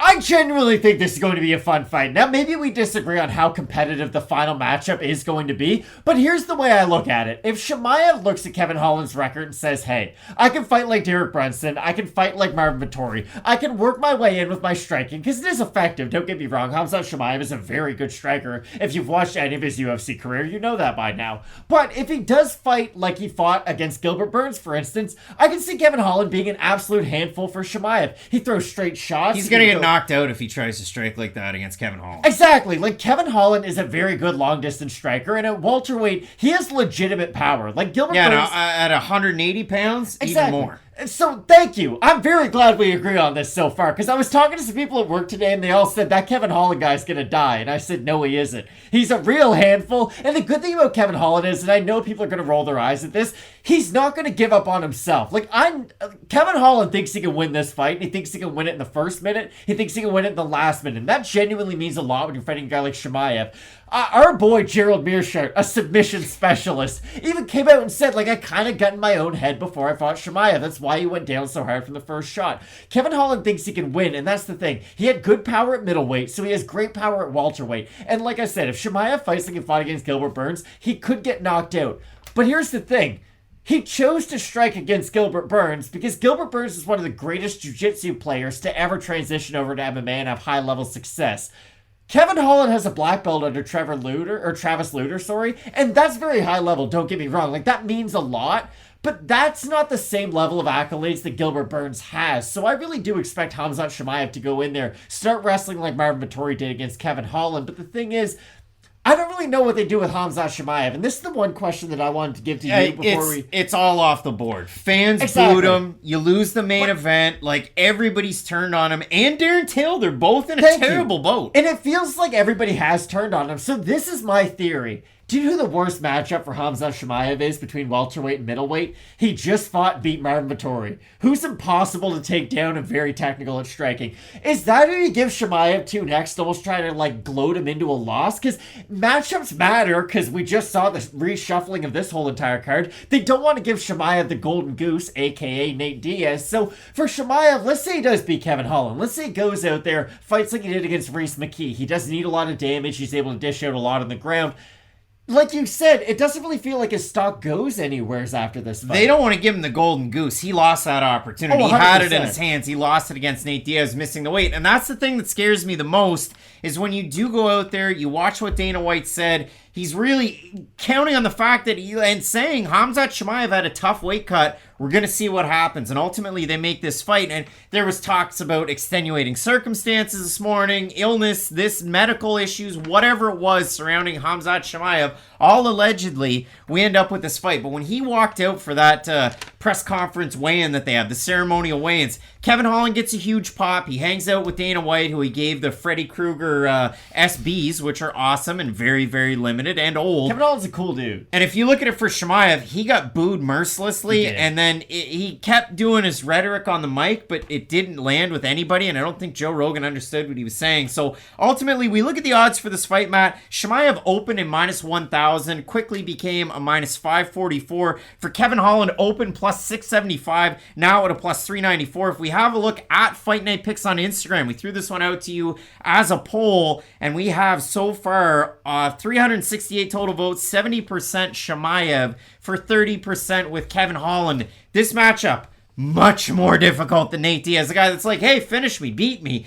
You want to beat me? Beat me. Kevin Holland's going to outweigh Nate Diaz by a solid 20 pounds. And the whole thing that I had about Nate Diaz being at such a disadvantage to Khamzat Chimaev is that, hey, okay, outside of him missing weight, because there was no way we could have predicted that at the start of the week, Khamzat, if he was able to successfully cut down to 170 and then rehydrate, probably would have been in the realm of 200 pounds. Like, that is what the big welterweights weigh in at. I vividly remember, just if I may, Douglas Lima had fought on the same card where Rory McDonald had fought Gegard Mousasi, and that card was contested in California. And the great thing about California is they do the same day weigh-ins too, and then they'll show you sort of the percentage that the fighter gained. Douglas Lima, who weighed in at welterweight, ended up weighing more than Rory McDonald did the day of the fight, and Rory weighed in at 185. Rory weighed in on the day of the fight at about 188. Douglas Lima was almost 197. He was almost 200 pounds. So Chimaev is going to have a size advantage probably over Kevin Holland, even though Kevin Holland, again, like Daniel Rodriguez, did expect to weigh 180 on fight week, unlike Chimaev, who expected to weigh 170. I still think Chimaev will be a little bit bigger, but they are both those tweeners, you know what I mean? Like, they are the 170, 185ers, so I do think Kevin Holland will be a little bit competitive with his physicality in this matchup. I mean, if you have a friend that said, hey, bud, did Khamzat Chimaev make weight? You do like Bryce Harper in his rookie season and go, hey, that's a clown question, bro, and you just take it for what it's worth. I think this is one of those, buster type of fights at the end of the night. You get mad about it. Treat this one like popping popcorn. Watch it with us on the sidekick. I still have Khamzat Chimaev in the back of my head. Again, I look at Vettori having over 10 takedowns in the fight against Kevin Holland. I look at Derek Brunson having 8. I think Chimaev can have success, but if he has success, he has to do a lot without early success, because this fight, from minute 2.5 to minute 10.5, favors Kevin Holland increasingly. You know exactly what Kevin Holland can do in terms of generating power while he's getting up, hitting an all-time legend in Jacare Souza. Great cardio, great length and range, and this is a 5-round fight. Holland was due for a 3-round fight against Daniel Rodriguez. I don't question his cardio regardless, but I very much question the cardio of Chimaev. So for a pick being for a pick's sake, being in the namesake of the channel, I have Sweden's Khamzat Chimaev. I don't like it. You don't like it. Nobody likes it. But that's where I'm going with this one. And if I get it wrong, we move on to next week and we look at this guy. And listen, I mean, Dana White's probably going to go scorched earth in the post-fight press conference. I would agree. Dana Red is going to make an appearance. He's going to look redder than your shirt. Here's the thing. I agree with you. I do think Khamzat Chimaev is going to win this fight. This is one of the rare times where, like, the UFC fan in me would like to see Kevin Holland be able to pull off the upset. You know what I mean? The cards are stacked against him. Like, he wanted the fight. He wanted the fight. He's, like, his mouth gets him into a lot of these fights. That's why he was called Big Mouth for a long time before Trailblazer. Like, Kevin Holland does everything right outside of the cage, and it would be nice to see him be rewarded for a big win over Khamzat Chimaev as the underdog, because, let's be honest, Kevin Holland probably fights Leon Edwards next if he's able to beat Khamzat Chimaev. I know that's a wild thing to say, but I genuinely do believe the UFC would be like, hey, you do that favor for us, we're going to do a favor for you. Unless Nate Diaz looks incredible against Tony Ferguson. And we'll talk about that a little bit more in the next video. There's a real chance Nate Diaz might fight for the title next if he beats Tony Ferguson. But I agree. I do have Khamzat Chimaev for his wrestling advantage. I think he is just going to go rinse and repeat with the takedowns, because that's the thing. If he does strike with Kevin Holland, that's a risky fight. Yeah, let us know down below in the comment section. So much so on this fight, you have Jingliang versus Rodriguez, the main event, Ferguson Diaz. They're all new matchups. We need to hear from you. Let us know who you have for both of us. Chimaev in the matchup, reluctantly, with all the red flags in the world. We have a giant card coming up tomorrow. Question mark kicks 2 hours before the prelims, 4 p.m. Eastern. The sidekick 15 minutes before that top of the hour. It's going to start at 9:45 p.m. Eastern. You're going to want to tune in with Fight Night Picks. Keep it locked in with Fight Night Picks, and as we always say, let's get into it. In the main event of UFC 279, who would have thought, we have El Cucuy, the boogeyman. He's got frosted tips like it's 1997. Tony Ferguson, the winner of The Ultimate Fighter, Season 13 at welterweight. Your 11th ranked lightweight taking on the unranked welterweight. Season 5 champ at welterweight, Nate Diaz of the 209. For Nate Diaz, he has an entourage that consists of more people than I think I might know in person, Matt. He has so many people in that damn entourage. There was jarring, there was jazzing, there was all sorts of crazy things going on behind the scenes at the press conference on Thursday night. Ultimately, we have Khamzat Chimaev coming in at 178.5, missing weight. Tony Ferguson successfully makes weight. Li Jingliang now fights Daniel Rodriguez at a catch weight of 180. What a fight. In the co-main event, Chimaev fights Kevin Holland at a catch weight of 180. Both guys, I think, maybe they were getting ready for 180. Who knows? Chimaev maybe had ulterior motives and crazy thoughts. Closer to that than 170. And if you look at this main event, we have a couple of OGs. Everybody's rallied around this fight. I can't believe these guys haven't fought before. Tony Ferguson, after he did the ceremonial weigh-in, after he kind of stared down with Nate Diaz, Joe Rogan gives him the mic and he asks him what he's thinking. And Tony's kind of doing this eating thing. And he said, and I quote, "Grab your fucking popcorn and blue slushies, motherfuckers, because we're going to have some fun." Tony Ferguson, like your weird Uncle Al. He's just doing crazy shit. I'm going to get really close to the mic for this, everybody, and I'm really sorry. You have no idea how excited I am for Nate Diaz versus Tony Ferguson. And hey, I care more about this fight than I care about half the title fights we sit here and talk about. Next weekend, you have Corey Sandhagen and Song Yadong. A banger. Get going. In this main event, this is way better than Chimaev and Nate Diaz. Like, Tony Ferguson and Nate Diaz are both in the same spots in their career. This could be the send-off fight. You're going to see your buddy over there that you coerce with over on Reddit that shares those Master Splinter memes when an old fighter gets kind of rode off into the sunset. Sad. This is that fight, and you got to get up for this one. It's big. I don't give a fuck about titles or rankings. You know what I care about? Nate Diaz and Tony Ferguson. This fight's gonna be awesome. Like, here's the thing. I'd be completely honest. I don't look at a lot of interviews on Fight Week and put a lot of stock into them. Like, I go on the knowledge that I have from their fighting style, and yes, if there's something alarming that comes out, then maybe I will look at it and put a little bit of research into that. But I was really worried about how Nate Diaz looked physically coming into this fight. There were pictures that came out of how he there's looked. that one right there. Exactly. Yeah. But there were pictures of how he looked against Leon Edwards on Fight Week, and then pictures of how he looked going into this fight against Khamzat Chimaev. And, like, going up against Leon Edwards, he kind of looked like the Nate Diaz who fought Conor McGregor. Like, he looked pretty shredded. Now, Nate Diaz is never, jacked like a Kamaru Usman, but you get the he's idea. usually jacked like a kangaroo. Exactly. He is. That's the best way to describe it. But against Leon Edwards, like, you could see his abs and whatnot. Against Khamzat, and I hate to say this because he's a better athlete than I'll ever be, but, like, he looked kind of soft for Nate Diaz, if we're being completely honest. And I was really worried that he was just showing up for a paycheck. Like, this is going to be my big thing I was going to go on in question mark kicks. Are you just showing up to everything he said? I mean, that's what I mean. Like, I'm not being controversial by saying that by any means. He's got to beat me. He's got to finish me. He's got to do this, that, and the other. And then I'm starting up a fight promotion. And this is the thing, and this is where I'm going to kind of open it to conversation with you. Let's say he was going into that fight with the Nick Diaz mentality, let's say, against Robbie Lawler. Nick Diaz looked good, but, like, he kind of got lit up by Robbie Lawler, and once he got really hurt, he just sort of looked for a way out. Let's say he was going to do that against Khamzat Chimaev. Let's say when the going got tough, and I can't believe I'm saying this, but Nate Diaz is just going to get the night over with, and then it's over with him in the UFC. If he has convinced himself that, okay, now I am in a winnable fight against Tony Ferguson, is that enough time for him to really switch it around mentally? Because Tony Ferguson's in a very different boat. Yes, the fight against Jingliang is a very difficult fight. We all agree on that. But he could win it. Like, everybody can realize that, okay, he could go in there, maybe drop Jingliang with a right hand, get on his back, choke him out. That's a very Tony Ferguson way of winning a fight. I'm finding it very difficult, or I was finding it very difficult, to draw up or write up a script for how Nate Diaz is going to beat Chimaev. I can think of ways for him to beat Tony Ferguson. I just don't know if he has enough time to really flip that switch mentally, if you know what I mean. You look at this fight, and if they decide to grapple, I mean, that would almost be best case scenario. You think, like, that would be wild, because you consider for Nate Diaz, you see all of the submission wins that he has. His biggest is the Conor McGregor submission that he had, UFC 196. My favorite, UFC 135, first round armbar against a fireball kid, Takanori Gomi. That's a great one. But if you look at it for Nate Diaz, his last win, he's taken on Anthony Pettis, UFC 241. He was in a non-title main event, UFC 244. After the Pettis win, he fights for the belt, the BMF belt against Jorge Masvidal. If you smell. And it wouldn't have been that, it wouldn't have been over if he didn't have the cuts. But if he didn't have the cuts, then it was over. Well, so if Nate Diaz didn't have scar tissue, then, hey, he'd probably be amazing. But I bet you Anthony Kiedis is excited for this one. Now, we're jumping all over the page, and if we bring it on back, you do look at it for Tony Ferguson. He's aligned himself with a different camp for this fight. And it's not like, he's not doing a snap jitsu at his own gym.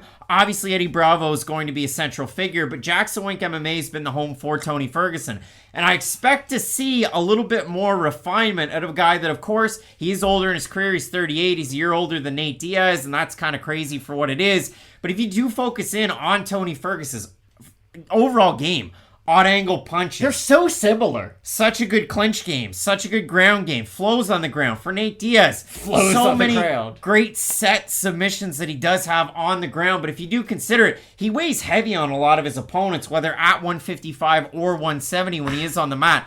I think if you like those Tony Ferguson fights when he was 2013 to 2019, 12-0, he had so many performance bonuses. The fights that I was thinking of, the last two. The Cerrone fight and the Anthony Pettis fight. If you want to see a good Ferguson fight, I think that's the kind of fight you're going to get this weekend against Diaz. This could take me a second, and I do apologize. But remember when Cody Garbrandt went to Thailand and learned kicks for the TJ Dillashaw rematch? It was like, hey, Cody, the thing that makes you special is your boxing and is your hand speed. So why would you take anything away from that to improve your kicks? Because no matter how long you've spent in Thailand training your kicks, you're not going to be as good as TJ Dillashaw is as a Muay Thai fighter. Remember when Tony Ferguson went to Freddie Roach and became a boxer, if you will, started training his boxing a lot? Whatever he did with Freddie Roach isn't going to make him as good of a boxer as Nate Diaz is. Like, the Diaz brothers were training partners and sparring partners with Andre Ward. Andre Ward might be the second best super middleweight fighter of all time behind Roy Jones Jr., who might be the greatest fighter of all time. So my point is, if Tony Ferguson shows up and tries to strike with Nate Diaz, because that's the thing, both guys are elite with their jiu-jitsu. I think we can agree on that. They're both very good with their striking, borderline elite with their striking, I would say. The thing about both guys is they struggle a little bit defensively with the takedown. They're both decent with their own takedown, but the thing is, they both struggle defensively with the takedown because they don't mind giving up the takedown. They're very good at jiu-jitsu, and that's my question. I think we're going to get a primary striking battle out of these two guys, even though they are grapplers by trade, if you will. Like Nate Diaz, if you deconstruct his game, jiu-jitsu is going to be at the base, and same thing with Tony Ferguson. I just think we're going to get a boxing match out of these two guys. If we get the best version of Nate Diaz versus the best version of Tony Ferguson on the feet, I think Nate Diaz is going to win that fight, even though I'm not sure just because I said it.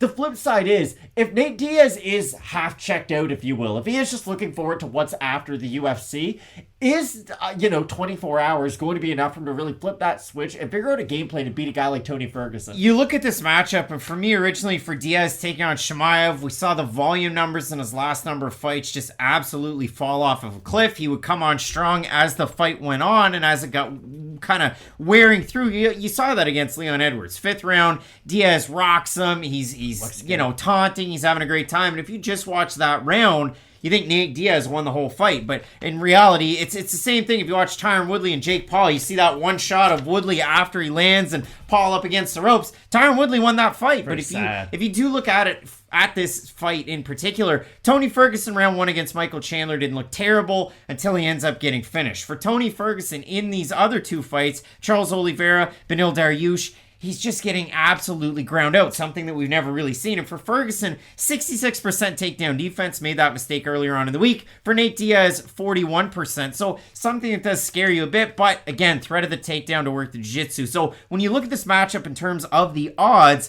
Ferguson opened quickly to plus 135. It has gone all over the place. Ferguson minus 135 as it stands. Friday night when we make this video, for Nate Diaz, open a minus 155, somewhere in and around a plus 110. If we do have a look at your poll results, Fight Night picks, you folks get the chance to let us know who you have in these matchups. 54%, it just changed for Tony Ferguson, 46% going with Nate Diaz. So I love the fight. I think it's going to be great. And for me, Matt, I'll make my pick. I have Tony Ferguson in this matchup to get the win. I think a big difference maker. We talk about it every Nate Diaz fight.